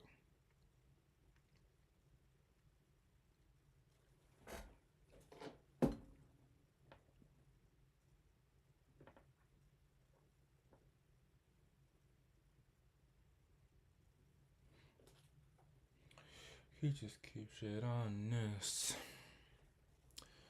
Oh yeah, they still say Ferg in the thing. I mean, again, Ferg is just, you can't just say, well, in the little caption they just say Ferg, but you can't, Ferg just don't sound like it's a complete, it sounds like I'm missing something. But we obviously understand. Let me actually intro this. So, salute to Ferg, even though just saying Ferg in itself sounds like I'm missing something. But I will respect his no longer association with ASAP. So they did a interview there on podcast recently. And they were talking about, again, speaking on the conversation of finances and wealth, they were speaking on the subject of it being boring to be around rich people. Let's hear what the brother had to say. After you make money, you get rich and all of that shit, right? Like, what really matters after that? Like it's boring being around mad rich people. Like, that shit is whack. I'm not even gonna lie. Like, that shit is trash. Like, it's like literally like, that shit is like, like whatever they advertise and all that shit is trash. What is the worst part about being around rich people? It's no swag. It's no energy. It's no sauce. It's like, what kind of rich people are we talking about? A lot of rich people don't got no sauce. Like, most rich people like most entertainers, it's sauceless. What does it mean to have sauce? That's why I feel like a lot of rich people buy art and clothes and shit. Because, like, you can buy into somebody's sauce. It's like, I'm going to get this George Condo because, like, he put his soul on a canvas and I lost mine, so, like, I can hang somebody else's up. It's true, though. For real. I know. God, fuck, I don't want to be that guy. Yeah, it's like, you done did so much shit for money that you, like, you kind of lost yourself in it. And it's like, the best thing you could do is show somebody else's soul. Yo, listen to this James Brown record. Like, he's bearing his soul in this record. But where's yours? Salute to Ferg. So, as Ghost kind of broke down, we're very far away from the level of wealth in finances that this brother's around. But we know that, with the level of success that he's amassed in life, and obviously there's always been that, what's the word I'm looking for? Not barrier of entry. That was the opposite of what I'm thinking about. Once you reach a certain point in your lifestyle, a certain tax bracket, you have that entry into the lifestyle experience and just being in the general proximity of other extremely wealthy individuals. And you can just tell by the way Ferg is talking. He's talking directly from experience. Yeah, he's kind of breaking down how, at a certain point, it seems like based off what he's noticed, a lot of wealthy people, they just, as he said, don't have no sauce. Boring. Sauceless. Like, not interesting. And I think this is probably a running stereotype that you hear throughout time. Like, I don't know. I actually am curious to know what's the first thing y'all think of when y'all think of a wealthy person, whether the interest would be high or low in your mind. But yeah, I think it's definitely something that is not unheard of, but it's kind of he's big. You can tell by the tone of his voice. He's just like, yeah, he damn near sounds like he'd rather be around people in the hood. um, and see him looking at both sides. This might be a being privileged and not, and privilege being invisible to those who have it, because I think most people would rather be around wealthy people. But I guess in general, I'm just kind of curious to know what y'all think about this. Based off what he's saying, does it make sense to you? Are you buying into what he's talking about, in the sense that, yeah, being around wealthy people comes with the unfortunate side that is probably less interesting, it's probably boring, it's probably like what the way you're describing, there's like a lack of soul, and they're trying to substitute it by buying into other people's soul, so to speak. We'll start off last time. I think it's time you go. So what do you think about this? With the caveat that, like you said, we are not in the position to be around wealthy people like he has. I'm just speaking in general. Maybe y'all Yeah. have some rich friends I don't know about. Just speaking in general, I feel like what he's saying makes a lot of sense. Maybe not like, I'm not gonna say all rich people have sold their souls, but I do think there's a lot of truth in what he's saying, in that once you reach the pinnacle, quote unquote, of society, and once you don't want for any money, you can kind of do whatever you want. I find it interesting that whatever you want, like what wealthy people do, kind of ends up being like uh the same. We kind of see the same things over and over. Like, it's kind of stereotypes just being brought to life. Like, oh, rich people got mansions and they eat at these high upper class restaurants and they got yachts and all that. And again, this is from the outside looking in, so I can't speak too much to like their day in day out lifestyle. But if you're just living out the same day to day that every other rich person is, and you're kind of in that upper echelon where you're expected to behave a certain manner, you're like, the way you interact with normal people, normal situations is completely changed. I feel like that, I'm not going to say you've lost your soul, but a good chunk of what makes life interesting is lost.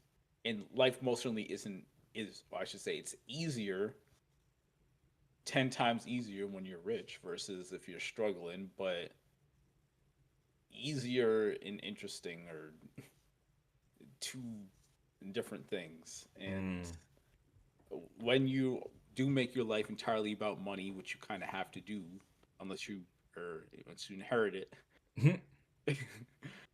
and you are folded into that lifestyle, like, what, after you are done with making money, and you commit your entire life to making money, what do you have outside of that? And that's where I think he's come from, and that's where I think he's kind of spitting facts. It's like, do you think it's interesting how all these discussions we've had about wealthy people and inheritances and how you would raise your children if you were wealthy, and what's the quote unquote optimal experience to have to raise a child to become the best person they can be, you kind of all agree that being rich and being wealthy and not wanting for anything in life, while that's, in theory, it should be kind of the ideal situation where you don't have to work, you don't have to really struggle for anything. like it doesn't like we can agree that doesn't make you a as good a person, I guess, as if on the flip side you kind of struggled to the point that you were at today and you have the experience and the memories of being low to fall back on.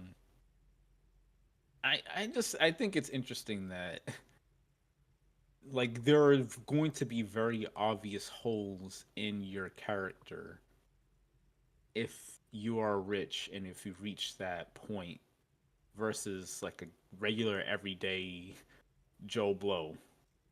And I think there's something to be said for that because that kind of reinforces this point because like if you're that rich and you can't have fun and you can't express yourself to the level that someone that has 1,000th of the wealth that you have has, I don't know. You've won, but you kind of haven't won. Well, for one, I mean, to kind of go along with what you're saying, there's literally the expression like there's beauty in the struggle. And you know, some can make the case that if you're no longer struggling, then you know, what's beyond beauty, quote unquote.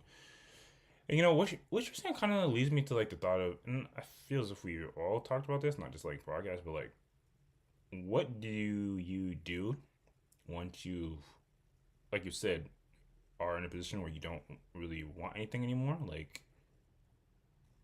And I guess that's kind of going along with what they're saying about like you quote unquote losing yourself.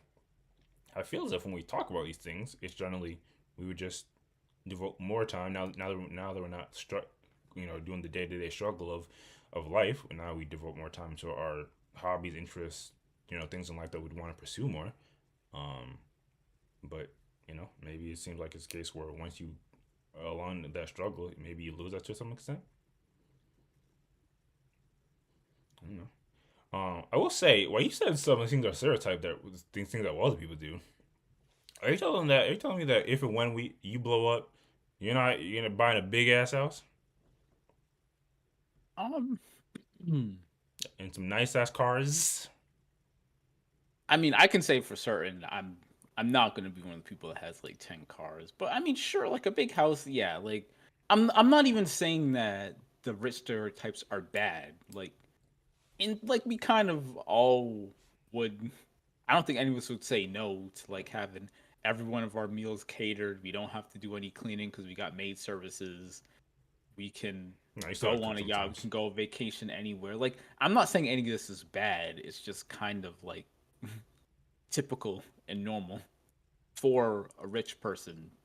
You really don't hear a lot of stories of rich people that live otherwise, which I'm sure they're out there, but not widely publicized.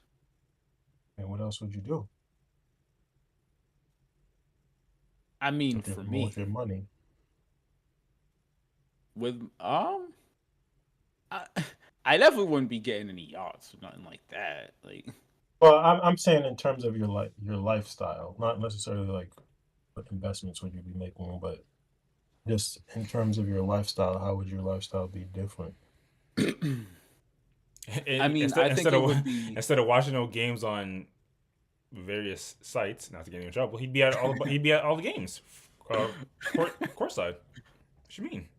Theoretically, but yeah, I think it's in my mind. It would be about just eliminating all of the stress of day-to-day life that I wouldn't have to deal with. Like, I realistically, I probably would like have a maid and have all my meals made and stuff like that. But as far as the opulence goes, I wouldn't want any of that. But just like making day-to-day easier and conveniences, amenities. Like, if I got the money, then I'm gonna probably be spending it on that. Stuff that would save me time. It's kind of menial work that's not necessarily to make me a better person. It's just tedious. You know what's crazy? I heard someone say this once, and it's one of those things. I like Kanye saying sometimes, just out of the blue wild sayings, but it does sound kind of wild when you just kind of hear it. I heard someone once say that cooking is for poor people. Because like the time that you're spent cooking is time you could be like spent working so you can get somebody to cook for you. And I think even if you're rich, you gotta be somebody that's still grounded. Like I don't know if I ever bump into somebody that's so super wealthy and they said like they don't even know how to operate their like kitchen appliances, I would look at them crazy. I feel like that's gonna be more than half. We'll leave it at that. Like more than you think. What about yourself, Ace? What do you think of this notion that Ferg is talking about that, wealthy people damn near tend to be more boring? Do you think that the pursuit of wealth comes along with kind of losing some of the, I guess to quote him, some of the soul that makes people interesting? I do. What he says does ring true, but to me, I would be I would be so surprised if it just applies to if he's just saying it applies to all rich people versus people that just like inherited their riches. Because I feel like if you worked for where you've gotten, I mean I guess maybe I guess there is the potential for you to just be like so consumed with status because you had to strive for it for so long that that's like all you think about, and you're just so you're just your concerns at that point are just being seen at the high end clubs, high end restaurants, things like that. But um yeah, if I feel like there's gotta be rich people where that's not the case, where they struggle to get where they are, and they're either continuing to try to push and require more wealth for themselves, for their offspring, whatever, um or they just live an interesting life outside of all the glitz and glamour, like I don't know, traveling and um uh just doing like I don't know, extreme sports, like things like that. Like there's got to be those rich people too. Yeah, definitely. But yeah, but I no, feel like I you got mean, to be uber wealth to do that. What's that? It's not just skydiving. Would they literally just be jumping off cliffs in those Batman oh, suits? the suits, yeah, exactly, exactly. You got to know wealth to do that. And yeah. So I like I said, I would be surprised if it just applies to everybody. Like certainly, there's some rich, at least a few rich people he met where they weren't completely soulless. Like uh, I feel like the richest man in the world right now, Elon Musk. If you were to interact with him, he certainly wouldn't be boring It's or a wild just. example. I mean, it's you want to talk about riches, like he's the richest. But I feel Yeah, like but because he's still, I feel that people are on record saying he's kind of soulless in the same breath. yeah, that I mean that might be true, but You know better than us. All right, let's not get too personal. but no, I was just from the standpoint of he's still very much in the business world. He still runs multiple successful companies. He's pushing the bar forward or whatever in many different ways. So like just in terms of that, like I feel like you couldn't just completely write him off. What however you might judge his character, I feel like soulless probably wouldn't apply. Like there's got to be something there. Yeah, I mean, even on the outside looking in, I think there are plenty of relatively wealthy people that seem like they do have personalities, and then maybe it becomes a question of like, are they so innately full of life that they resist or reject the soullessness that comes with that level of wealth? I don't know why. The first person that comes to my mind is like Shaq. Like you just see Shaq the way he operates. He's like one of the goofiest, or he comes off as one of the goofiest people. But obviously, throughout his career, he's been well successful. But then on the other hand, you have people like Jordan. You ever see Jordan just kind of walking about?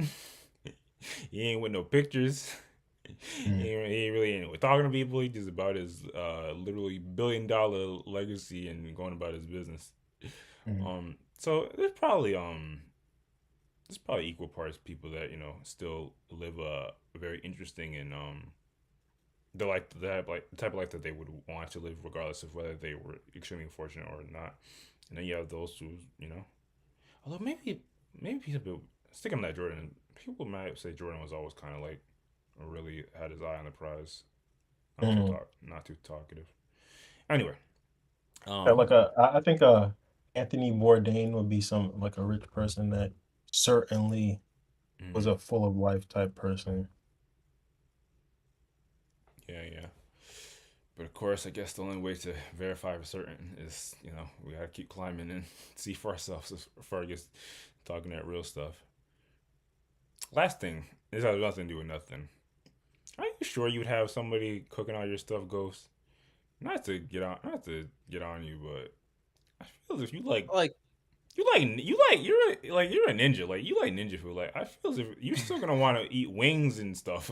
Yeah, I mean, you're right. It definitely would not be like 100% of the time. Every single one of my, it definitely not. Like there would definitely be food I make myself, but like I wouldn't say I dislike cooking. Like sometimes, every once in a while, I enjoy it. But I'm just thinking of like working a full day. Y'all know, working a full day of work and getting home, and it's 4:30, 5:30. Oh man. Oh, what's for dinner? Oh yeah, I gotta make it. And oh, I was gonna try out this recipe. Too bad it takes an hour and a half from start to finish, and by the time I'm done, it's gonna be damn near 8 o'clock. Like that is what I'm like.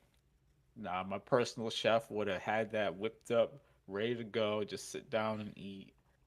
So yeah, I mean, I'm still gonna be cooking. In theory, I would be cooking my own food sometimes. Like it wouldn't just be a full on just pass out to someone else, but most of it, yeah, I'm gonna have a professional take care That of is that. definitely an area of life where people don't really talk about. And God forbid you forgot to take out the meat and it's in the freezer when you go home. Oh my God! Yeah, At that point, it's retribution all the times when we were younger, and the mom said, "Make sure you take that chicken out the freezer." And then you see it pulling in, and it's so shit, crazy.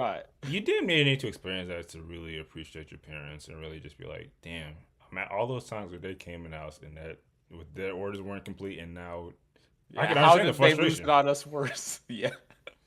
Oh man, there's been so many times where I did that. I came home, the meat I had planned to do it, but the meat's still in the freezer. And at that point, you're just eating cereal. It's like, all right, Cereal, ordering, just delivery. take the L. Let me get skin late. Let me go get some freaking Domino's.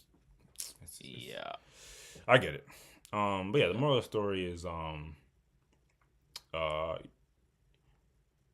don't know. You can make the case that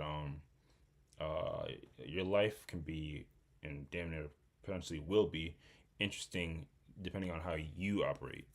Your level of if you need a level of wealth, or I guess lack thereof, to be interesting, then you could argue maybe you are a little bit sauceless, like you were saying. But if there's nothing else, we can move on to the next topic.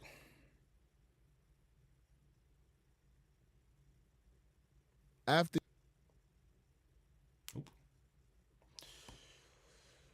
Okay. So, at time of recording by now, and definitely by the time it's edited, everyone's seen and heard about the Mike Tyson v. Jake Paul fight. Arguably, even though it sucked, spoiler, one of, if not the biggest fight of the year, definitely was most anticipated. The literal living legend, Iron Mike Tyson, versus YouTuber turned boxing, Jake Paul. Definitely was highly anticipated, and a lot of interviews was going on around this time. And this interview happened a while ago, pre the fight.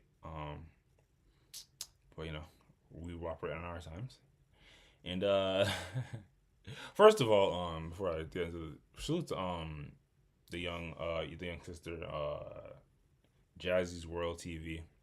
I don't know what type of family tree or how they got to where they are, but this young sister has literally lived half of most people's lives. But they've interviewed people like Jay-Z. No, it was Mike Tyson.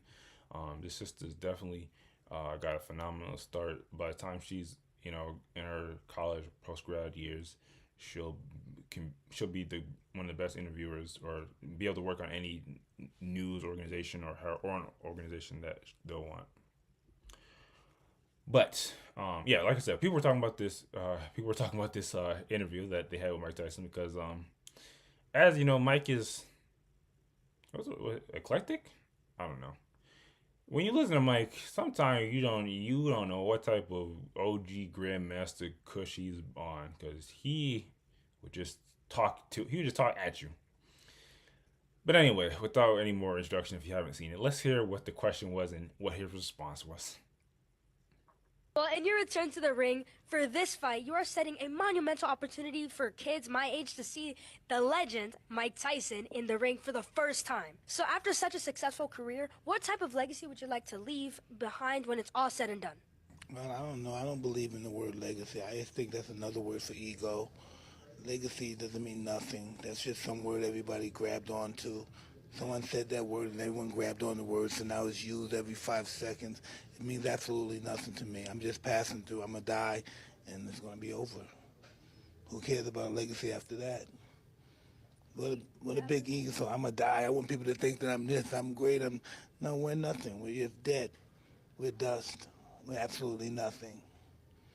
Our legacy is nothing. Well, thank you so much for sharing that. That is something that I have not heard before, someone say that as an answer. Can you really imagine somebody say, I want my legacy to be this way when you're dead? Why do you want somebody? You think somebody really wants to think about you? What's the audacity? I think, I want people to think about me when I'm gone. Who the fuck cares about me when I'm gone? Well, my kids, maybe, or grandkids. Who the fuck cares? Jesus Christ. Salute to Mike Tyson.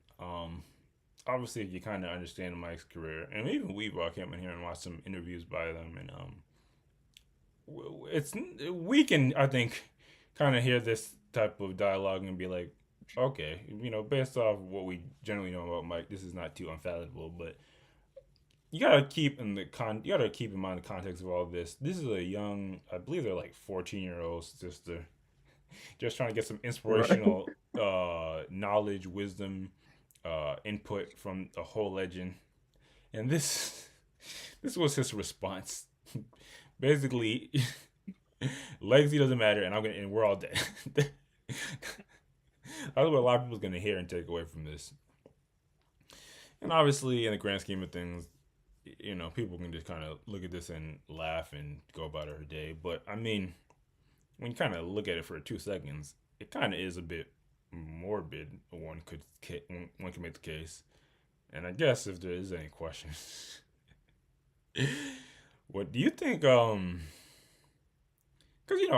a lot of there still, and I don't know a lot, but we have some inquisitive kids or young folks that they generally do want to hear, want to get some advice, want to hear some wisdom from OGs. Do you think it's somebody's wilding if they impart like such a grim outlook on life to a kid, or is this all copacetic and it's just par for the course? Like, do you think this type of advice? I don't know what he said was advice. That's what I'm kind of trying to find the right word. Do you think this type of I feel like a better term, advice or just wisdom is worth passing on to young folks like this, or do you think or do you think someone's wilding if they just give such a grim outlook on life to kids? What do you think, Ace? No, I think he was kind of wilding here. It's just, that was extremely comedic. Even the way the camera angles were changing, like, that was the comedic timing there. What do you mean? But did he lie? No, he didn't lie, but I don't think he even really answered the question, because I don't know if I missed it or what, but the gist of what she was saying to me was that he's having the opportunity to, fight in the ring, and people her generation are going to be able to see it. And like, what do you think about the like the impact that you're now able to have on children her generation? I don't even think it was really like a life and death, or a death thing, like what you're going to leave after, unless I misheard. But to me, the answer would just be that I think it's great that kids are going to be able to see me box and maybe get inspired, and not necessarily he didn't have to put the what do you call it, the like his ego into it or anything like that, but more so just being able to pass on boxing to a new generation in a way that in a way that most sports athletes aren't able to do at such an old age. Like for me, that's where the the typical interview answer would have been, versus something like this, where it's like maybe there is a time and place for an answer like this, but it wasn't necessarily to this question, which is why it's so funny to me. Just completely like out of nowhere, it's take the darkest turn imaginable to this like 14-year-old. You literally said we're all dead. That's wild, dude. That's actually a good question. When is the time and place to give like that kind of grim outlook on life to a young person? Like, in what conversation would you bump into them where you'd be like, "Yeah, one day we're all gonna die and nothing matters"? Yes, I know. That's tough. It's hard to even imagine the situation where it will come up. Like, So why not? you always want If to there's be no relatively situation, then I guess why not now? Why not in this case? I mean, you're gonna I'm just saying you're gonna scare the yeah, kids off. It's not a So- conversation that you really have with like just a random kid, like especially a Well, random. what if she kid. doesn't have It's anyone else in her life to tell her? I'm kind of you playing get, devil's like, advocate here, but you can. To me, like this is something you talk to, like as somebody's an adult. Like this is when you start to have these conversations, not necessarily. so you're just gonna so give young. the kids unrealistic idealizations of life, and then when they become an adult, just hit them with the truth out of nowhere. That's life. Like that's gonna happen regardless. You're gonna become an adult and see how sucky it is. Like you don't need the preview. You're not wrong. Life's definitely gonna hit everybody at a certain point. But yeah. What about yourself, Ghost? What do you make of a question and response like this? Do you think somebody's wilding if they like full out carte blanche give a young person such a grim outlook on life and basically make them start questioning their own morality? Mortality, my bad. To be honest, I don't have a huge issue with his actual answer because I think he's. Oh, you think he was spitting? I'm not even saying I agree with him. I just think that he was saying what he believed and was standing on it. And in some scenarios and in some contexts, it's kind of better is a little subjective, but what you were talking about, Ace, was like the typical interview response and this and that. Like, we've heard it a million times, and we can all spin some type of similar response to what you were saying. Not that what you said was wrong, and that I can have a chance to inspire a new generation. Blah blah blah. Like, yes, it is. That is technically true, and there's nothing wrong with answering like that. But in his mind, he wanted to speak more truthfully and authentically, and I think that in itself is respectable, and I appreciate that instead of just spitting in some typical run of the mill answer. With that being said, that outlook, for one, it is kind of just unnecessarily bleak. Especially speaking to a child. I know I was kind of joking earlier, or if not now, when, but you shouldn't wait to give this take until their hope has already halfway been killed, and you can kill it all the way. Then just start the process yourself. Let them get a head start on their own. But I just think takes like this, they're technically correct, and there's nothing wrong with what he said, but it's kind of reductive, and if you really want to flip it or spin it, you could say that almost everything is pointless. And like what he was talking about legacy, like you can flip that into a lot of other things. Like, why do we do what we do on a day-to-day basis? What's even the point, etc. And it can be very easy to fall into a spiral like that. But y'all know I'm like a generally pessimistic person.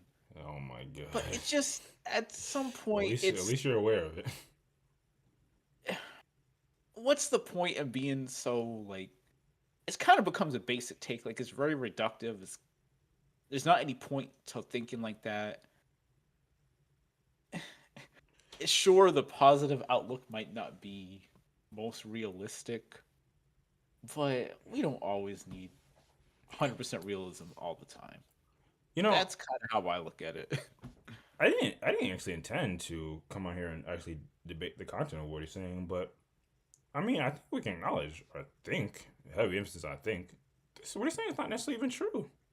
Like, there are people that have passed that absolutely have left a legacy and an impact I think on the world. What he's saying at some level is true, because at this point, if they're dead, what does their legacy matter to them?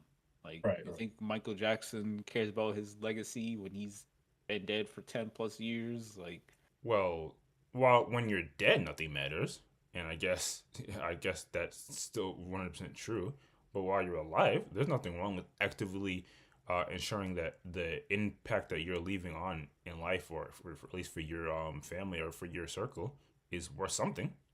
Like, we obviously on a fundamental level, we obviously operate in a way in life in which we leave positive impacts on life. I mean, obviously, there's a lot of people that don't, but for the most part, we do. Like part of being human is you want to matter in some way, but I can see his stance in that he's already reached. I want to say the pinnacle of notoriety, in that he's in like the top 1.1111% upper echelon of people that have gained renown and respect for what they do in their field worldwide. You kind of, again, his legacy is cemented. And once you reach that point, I can see why he would be disillusioned to that, because beyond like the money, and really the money that you can leave for your family members and possessions and stuff, like a legacy thing is like, it's cool. And on a fundamental level, everyone wants to matter and be recognized, be liked. Most people. But once you've already reached that point, there's not really any benefit to being more, having a greater legacy, when you already have one of the greatest legacies you ever could have. But you can't. You're past the part where at some point you were climbing to that point, and that is true. Legacy. But that is definitely true, and I think this is an answer that he probably wouldn't have given in his younger days when he was building that legacy. But I think his view of that is, in a sense, skewed, in that he has what a lot of people want, and maybe it's the grass isn't always greener. Maybe it's I have it and I realize there's nothing to be gained from it, which is, I think, kind of where he's coming from.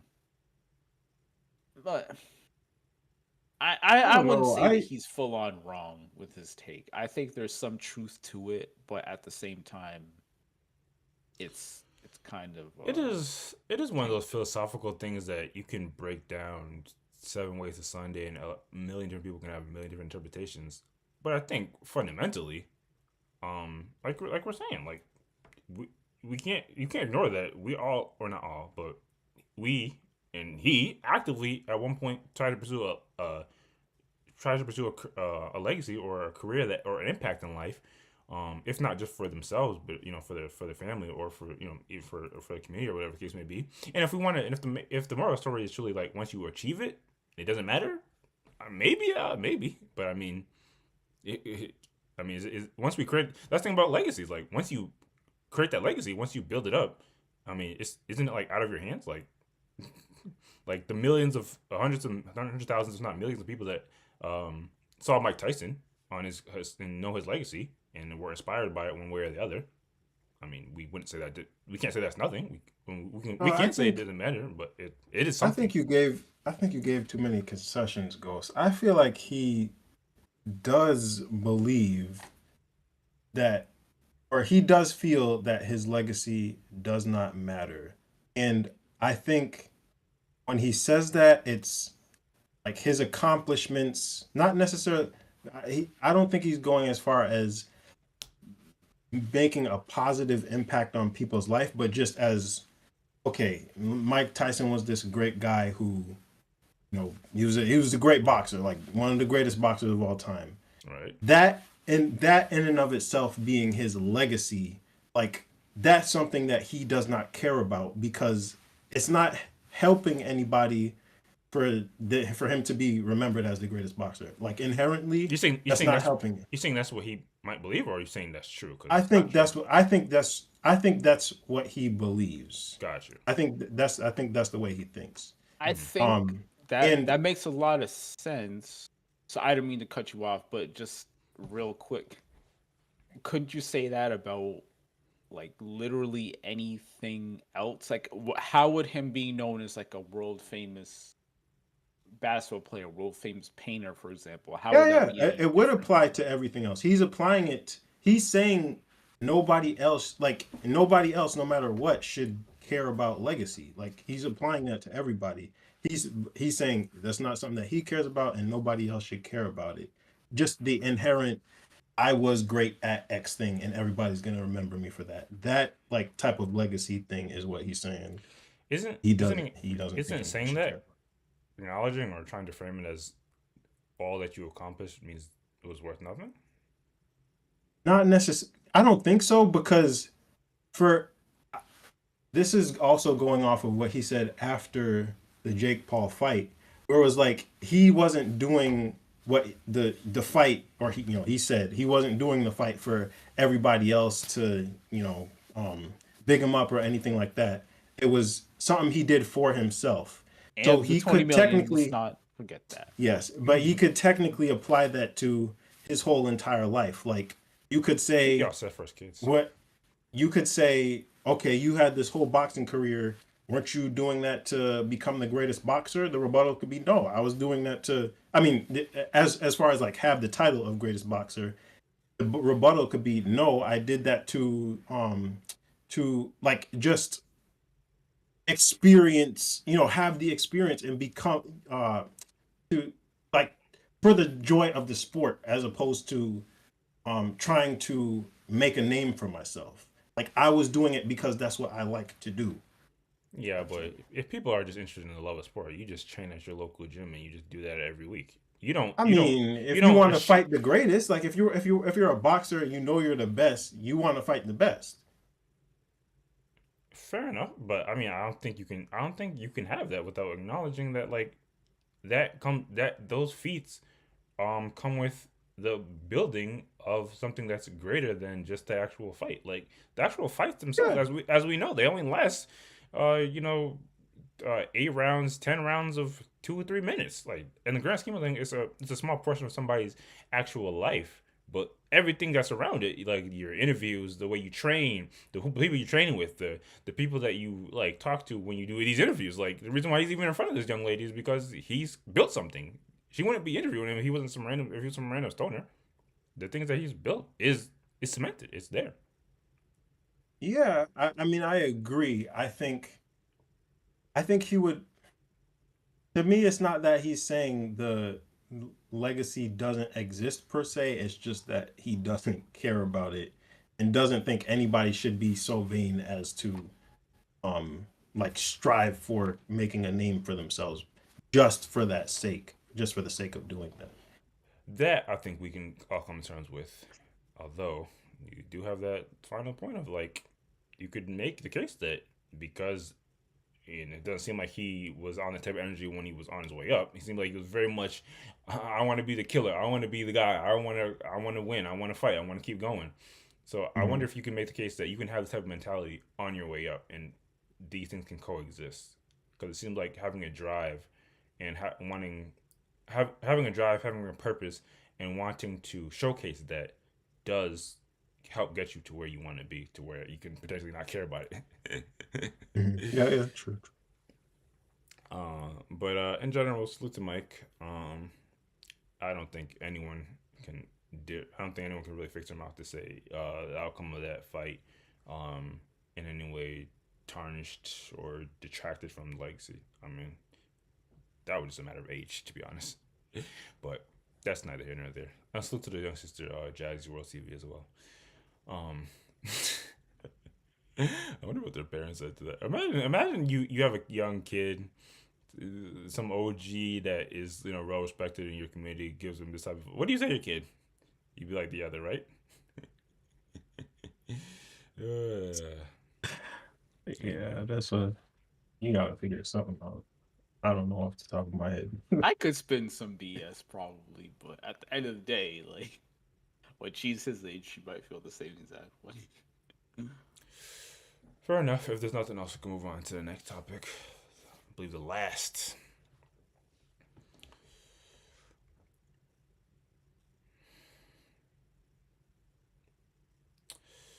So we actually briefly talked about this before. Regardless of how we might end up speaking on them after we go through everything, I still say salute to Logic. I will always say salute to Logic. One, because he looks like a Connor, but he still has every right to say the N-word. So salute to him for that, and salute to him because he's made some, what I would stand on and say, some really great music throughout his career. I especially enjoyed the Young Sinatra era that he was on. And you gotta respect peace, love, and positivity that he used to spread. But obviously, if you're just a genuine fan of relatively authentic, if not damn near backpack hip hop, this story might make you a bit somber. So Logic says he's dropping a Playboi Carti-type music next because his current music doesn't pay the bills. And he's quoted with saying, "Next year I'm gonna F them up. I'm about to drop all this like Playboi Carti trap, turn up shit, and get a bag and have fun." Let's actually just hear him say it. I don't know why they be quoting people when they're using all type of what's it called? Onyx. Ebonics, exactly. Yeah, Ultra 85. I put it out, and it was fun, and fans have been waiting for it for a really long time. Yeah. And I put my heart and soul into it. Years. Yeah, really, really long time. But what I've noticed is, like, I've been on a run of doing, like, super hip-hop music. Yeah. And that shit doesn't pay the bills at all. Really? Fuck no. But it's because I made all my money before doing pop and turn-up shit. Right. And then I've been blessed enough to be in a position to be able to make music from my heart. But next year I'm gonna fuck them up. I'm about to drop all this like Playboi Carti trap turn-up shit. Get a bag and have fun. Yeah, Ultra 85. So one, obviously, we can't just keep going without acknowledging that, when you hear him, he does sound like he's having a bit of humor to him. But I think if you kind of generally know the music industry and, to be honest, entertainment industry, the actual factual just craft to it probably doesn't generate. And maybe you can make a case that's actually in the 90s, actually you could just be like a good rapper and you could be a nobody and you could probably achieve a lot of success. But in this day and age, you actually just putting great lyrics to great beats. Yeah, foreseeably that's not going to cover all your bills. For better or for worse, we know that there's a whole other thing. You have to be entertaining. You have to generate a buzz. You have to be somebody that people want to gravitate towards, and all this and that. So I think we can understand what he's generally saying. That's partially why we're talking about it, because like you mentioned, he dropped a recent project, and it kind of sucks to hear a person talk about they they put a lot of time, energy, effort into something, and that thing doesn't necessarily yield the results that they would have preferred it. Given the amount of work that they put forth into it, so to speak. So yeah, it seems like his ultimate solution is you know, since my original craft doesn't really get the job done, I'm gonna switch it up on him. And I wonder, maybe we should listen to it after, but it's actually a little simple because just he actually dropped a little sample just to let you know he wasn't capping. Let's hear what this we're all relatively familiar with how Logic raps. If you're not, I guess it was no promotion, but you can go check out his recent album, Ultra 85. But let's listen to what his next venture may sound like. Pull up that next link, guys.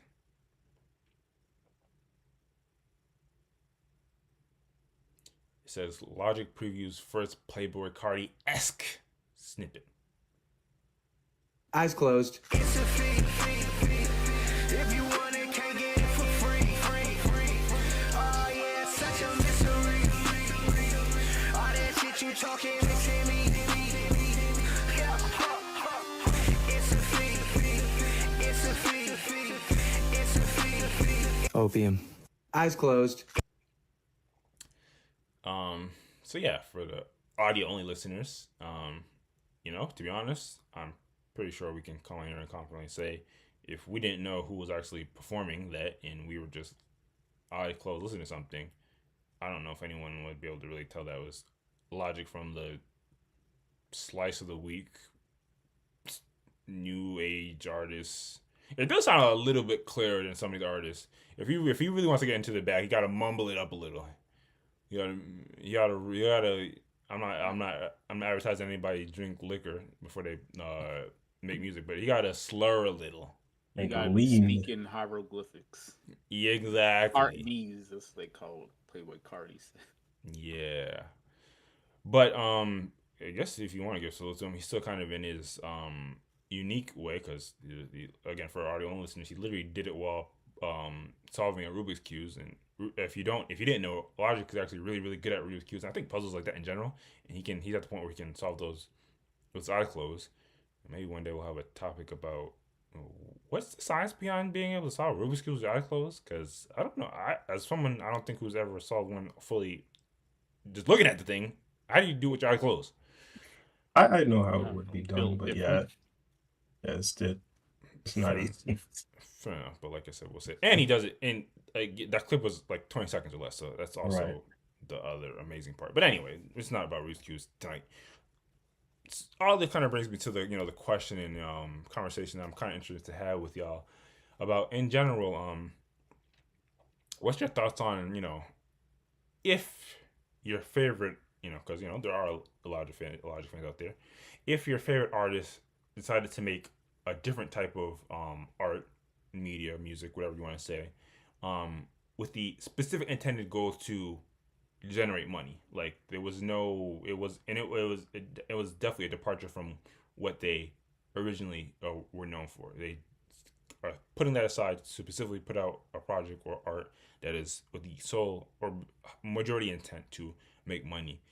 Do y'all think that y'all would find yourself supporting it because you generally support the artist, or do you think this strat is just all around not a good strat?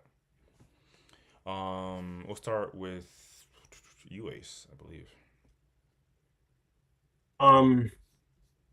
Yeah, I mean, thinking about this from the perspective of my favorite artists, if I know they're putting out something just to get money, I mean, yeah, I'm almost certainly I'm not gonna be looking forward to the thing. I will check it out. I'm not gonna have high. Yeah, I'll check it out, but I'm not gonna have like high expectations or anything like that. And if it's not good, I'm not gonna. Again, I'm not gonna support it. I'm not gonna. I don't. I'm a streamer. I mean, I stream all my music now, but I might not even go to see the tour if that's what they're gonna be touring. Like, damn. No, I have no It's not a good thing from the perspective of the audience. Like I don't think it should ever be considered a good thing for your favorite artist to decide to do something purely for the music. So how do you say with the I mean, fact for the that, for the money. so how would you say with the fact that your favorite artist could potentially go out of business because the thing that you do love and appreciate from them isn't the thing that's generating them the level of income that they need? I mean, I can still square that. It's just that I I wouldn't be the one to support it, like because I don't like it. At the end of the day, if I don't like it, I can't get behind it just because they need the money. Which is obvious. That's just like 1+1. Fair enough. So I don't know if you were a manager, what would you recommend then? Ooh, that's an interesting question. I mean, as a manager, I'd probably recommend them to do it. To be honest. Oh, okay, all right. All right, at least not being fake and phony. Yeah, yeah. Dang. What artist you're managing an artist that's been in the game for a little while? What little young boy artist would you say they should goes into this and copy their homework? Which one would you say? Probably what's the little is it Lil? Lil. It's way too generic. There's a what's the like super poppin' Lil from like probably Atlanta or something. Dog, you're not narrowing that down at Yeah, all. you. That's the crazy part. You literally It's just not did narrow it down. it's not Lil B, but I feel like the Lil name B. has a B. First in of all, it. Lil B is older than us. Second of all, No, it's not. That's what I'm saying. It's not Lil B, but I'm Lil just saying. Baby? Yes, Lil Baby. Jesus Yes. Christ. Fair enough. I mean, Lil Baby is like, he did really get the success that he did. Fair enough. I can't remember Baby. It's literally just Baby. Because of B. I kind of see where it's going, but I have to ask, how about yourself, Ghost? If one of your favorite artists is going this route of diverting from what they normally put out with the sole intent to make money, or would you be there to support it? Well, the funny thing is that a lot of my former favorite artists have kind of gone this route. Not like this pipeline of like hip hop specifically, but the number one thing is that the music has got to be good. Like I can understand and come to terms with them switching it up genre wise because they want to make money. But at the end of the day, the music has got to be good. And that's what really matters. Like the Logic thing, I think we kind of briefly discussed this before the pod at some point, and my initial thoughts were like I wasn't with it, but hearing Logic's like kind of seeing the video and hearing what he had to say directly changed my viewpoint a little until I heard this and I was like, yeah, this is shit. It's garbage. Jesus. I mean, like again, I can reconcile the decision, but if it kind of comes out to for me like if you can switch it up and you can make good music that is more commercially accessible, then that's good and it sounds good, then I'm fine with it. But if not, like the skill issue, dog, and you're not good enough to I mean, I think it's fair to say, and obviously this is probably a wildly subjective take, a lot of times the music that is going to be more and more popular and can reach more people, maybe even a younger crowd, it's probably not going to be your cup of tea per se. I understand that when I say skill issue, not quintessential. It's that generic, meme of like when your favorite rapper makes a pop record. I get that, but when I say skill issue, I mean if you make the transition into making different music and it's trash, then you're not good enough as an artist, in my opinion, like in my book, to kind of maintain your status that I'm going to continue listening to you, which Are I'm you just sure they talking? don't give a fuck about. Are you but just talking about quality? Or are you talking about it being able to generate? I'm mostly talking about quality. Like, Got you.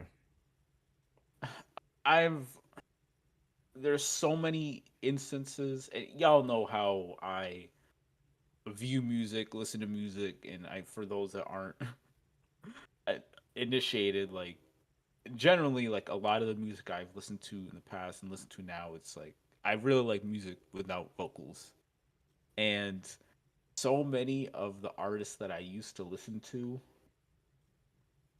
that like mostly on SoundCloud, like the electronic scene, future beats, like mid 2010s.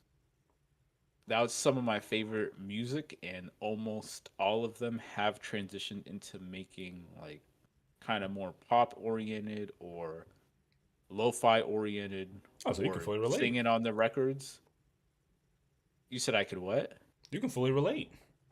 Oh yes, I can fully relate. And the rage and disgust I feel when I'll listen to a track that the artist put out in like 2016, and it's absolutely amazing, and then I'm listening to the stuff they're putting out now where they've switched it up. And and they switched it up solely because of money, and I know that because it's like a complete departure from the original artistic vision. It's not like some gradual change. It's like a sharp turn, and it's so bad and it's awful that I wish I them no success, and I get happy when I see that they like their new stuff has no streams, and when their new stuff is popular, I get pissed because a lot of the times, like again, I don't care if you switch it up; it just has to be good. Like one specific artist, I could like. I'm gonna get into a whole thing, but I can name dozens and dozens. But one main one is Star Slinger. I don't know if y'all ever heard of him, but he used to make like beat music, a lot of Dilla inspired like electronic flips, and it was super good. And one day, I don't know who told him this, but he started singing on his records, and his voice is so bad. Every time I see his name, I get angry, and I just think, who told you you can sing, dog? And he did it because, again, the commercial success and want to get popping, and it's so awful. It's egregiously bad. It makes me lose respect for him as an artist and his old music. And again, this wasn't trying to be a shot at him. That's like a small encapsulation of what I've experienced for many artists that have made that transition because the stuff they're putting out isn't as popular. And I guess like there's equivalencies in hip hop too, like similar logic, like transitioning from like more traditional boom bap type to like the modern rock sound. Like Lil Baby is, if you were to pick an artist, if I was manager and recommending an artist for Mimic, sure, like Lil Baby, Lil Durk, that would be kind of the formula to follow Yeet, but I really dislike the direction that new hip. I was just like thinking about this the other day. I just don't like the direction it's taken, and any artist that I see kind of mimicking that new sound, I understand it, but I do not like it at all. Jeez.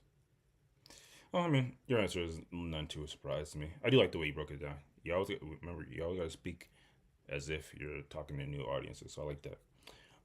But yeah, no, nothing what you're saying is too surprising, and especially when it comes to you, I think once you like something, and once an artist put out certain quality of music, once they do switch it up, that's probably not gonna be looked at too favorably. You already mentioned artists who you would recommend if they do try to mimic. Would you have any other advice for an artist that's they're starting to not really bring home the bacon and they're looking for some options as evidence to make money? Like I name those artists, but I don't even know. Like if I was a manager and I had to, like, God forbid, like, let's say Smino fell off or something, or he started getting a lot less spins, and I had to say, go mimic another artist. I would quit before I told Smino to Yeah. mimic. Like, I would just straight up say, like, you're gonna have to find someone else. But if I had to think of any other advice, I'd kind of lean more into, like, instead of changing up the music necessarily, kind of change up the promotional approach. Because like there's definitely a bigger market for certain genres, certain sounds than others. But in this era of like shorts and virality, things can that you would not expect to gain popularity can very much gain popularity and kind of skyrocket an artist into relevancy and even a genre or sound into relevancy. And if they could somehow get on that wave instead of changing up their sound, that's kind of um what I would advise them to do. Like look into like content creators that will do like these edits of anime or whatever, and they'll chop up a song or they'll splice a song in. People will be like, oh, this edit's dope. What's the song playing in the background? That's how I found a good amount of music. And who knows, you could like Smino for TikTok is big now. I brought up Smino, but yeah, like a lot of sounds on TikTok, like edits, slow pitched. Smino has a lot of big songs that I would not have expected to pop off on TikTok. Like Colors was the big one they did with Monty Booker. And it just so happened that people vibe with maybe not the whole sound, but that edit or the little snippet. So I would kind of advise them to lean in that direction before just fully pivoting and doing something else. Because, like I said, I would rather quit being their manager than tell them something else. Unfortunately. Yeah, for better or for worse, to what you were saying, the promotion or way to grab people's attention is definitely a lot different in this modern age. You damn near do have to be a content creator outside of music, or also just stay in circles or stay in certain spotlights that will leave people inclined to check out your music. A lot of the times I feel that's like more a negative thing. Like two things come to my mind as you were speaking. Well, first, we're not. First of all, we're no hip hop podcast. Don't listen to us. But one, I feel for Smino, he can rely on the fact that I'm just being objective here. People, specifically women, definitely find him attractive, and he got that sauce that Ferg was talking about. So he'll never be totally out of luck because he has a surprisingly large female fan base. And I say that again objectively. And he also sells like interesting merch related things. Like he has Don't talk about Smino merch, bro. I got burned once. Not to slander, bro. I'm just talking about he has it. He can have it. He has it. We ain't ever gonna get it, but he has it. I can't speak to the quality or if you get it on time, but he has it. So and people definitely want to be in the business of having stuff like that. The other thing that comes to my mind is like then you have examples like, and again I'm just speaking relatively directly. I don't like to I don't talk about people, but I feel like another example on the end of the spectrum is like a Kodak Black, where like if you see all the shenanigans that are going on with the Tyson stream, where they're on literal live stream popping perks and looking like they're a literal addict, like that's about to fall off a cliff. But then, a couple days later, he puts out a music video, and everybody's gravitating toward it because everyone wants to see if his music is reflective of what's going on or if it's like up to par, whatever the case may be.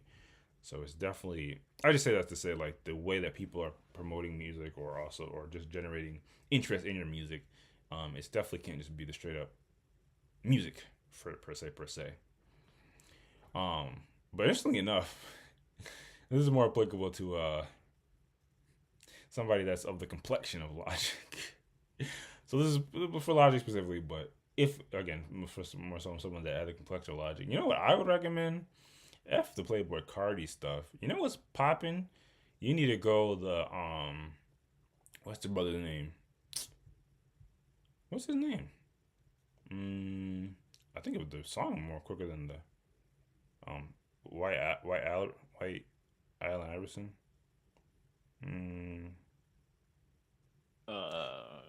The brother that was on that record with 21 Savage, but now he makes country music. Post Malone? Yes, there you go. Oh, really? Country Man. And another good example, who's also that complexion? Salute to MGK. MGK used to rap just like Eminem. He's doing country too? No, he's making rock. He's making punk rock. Oh yeah. That's actually been there's a lot of hip hop artists that went that route, which I found interesting. Like F all that Uzi's trying to done a little what's his name? Logic can't do rock though. Well, I'm not saying do rock. I don't know. I just looked it up. He's from Maryland, so I don't know if he has that accent for country either. But I'm not saying like what to go to specifically. Although again, if you have that complexion, you might want to go to a genre that's predominantly consumed by another race or nationality. But what I'm saying is, F all that trying to sound like the new person in hip hop. If you really want to, go for a different route, I'm recommending we just try a different genre altogether. You go to mix. He's like we know. Logic is half black. Make some Afro beats. Hey man, do something. Oh my lord! like don't try to mimic somebody else's hip hop because they're just gonna say, yo, you're just doing this to get a bag, and they're gonna dub that as well. Do it as a different genre altogether. Look for a completely different fan base. I mean, if we're being fair, it's gonna be a lot harder to break into an entirely new genre. Post Malone did it. Post Malone, I think he started off like either pop or country, and then went to hip hop, and then went back to. I don't believe it. Country. I don't know Post Malone well enough. I think he was making SoundCloud level raps. It blew up. And then he saw that country. I think he always was more country-esque. And this is not not a hip-hop podcast. I think he was more inclined to, be on like white frat-related parties sooner than what a hip-hop party would look like. But I think he was always in the culture. But then he realized, I can also make the music that goes along with the culture. But anyway, like I said, one of his first records that blew up was White Allen Iverson. Now he's making records called like F1 Superstar. But regardless, salute to Logic. Man, how did we not bring up Beyonce here? I actually did meant you. Thank you for reminding me. Also do like Beyonce. Yeah, I mean, when she did actually, Beyonce's obviously kind of built different, but she literally had like one of the biggest albums of the year as just straight country that people liked for some reason. Well, I don't want to say that people liked. So yeah, there's precedent, but you just he's trying to do like Kendrick. Yeah, let's not even talk about Kendrick. Oh my goodness. If Kendrick comes out with a country album, dog, I'm taking him out of my top whatever list. Like J. Cole, move on out. Kendrick, you're out of here. Anyway, salute to Logic. He actually used to stream a little bit on Twitch. Obviously, it's crazy. A lot of rappers don't actually. I was thinking about that earlier too. I was thinking about like what's the most like popular like rappers / streamers. And I'm not talking about the streamers that just kind of rap a little. I'm talking about actual artists. T-Pain does really well. T Grizzly does really well. Homeboy from Flatbed Zombies, Eric the Architect, he does relatively well.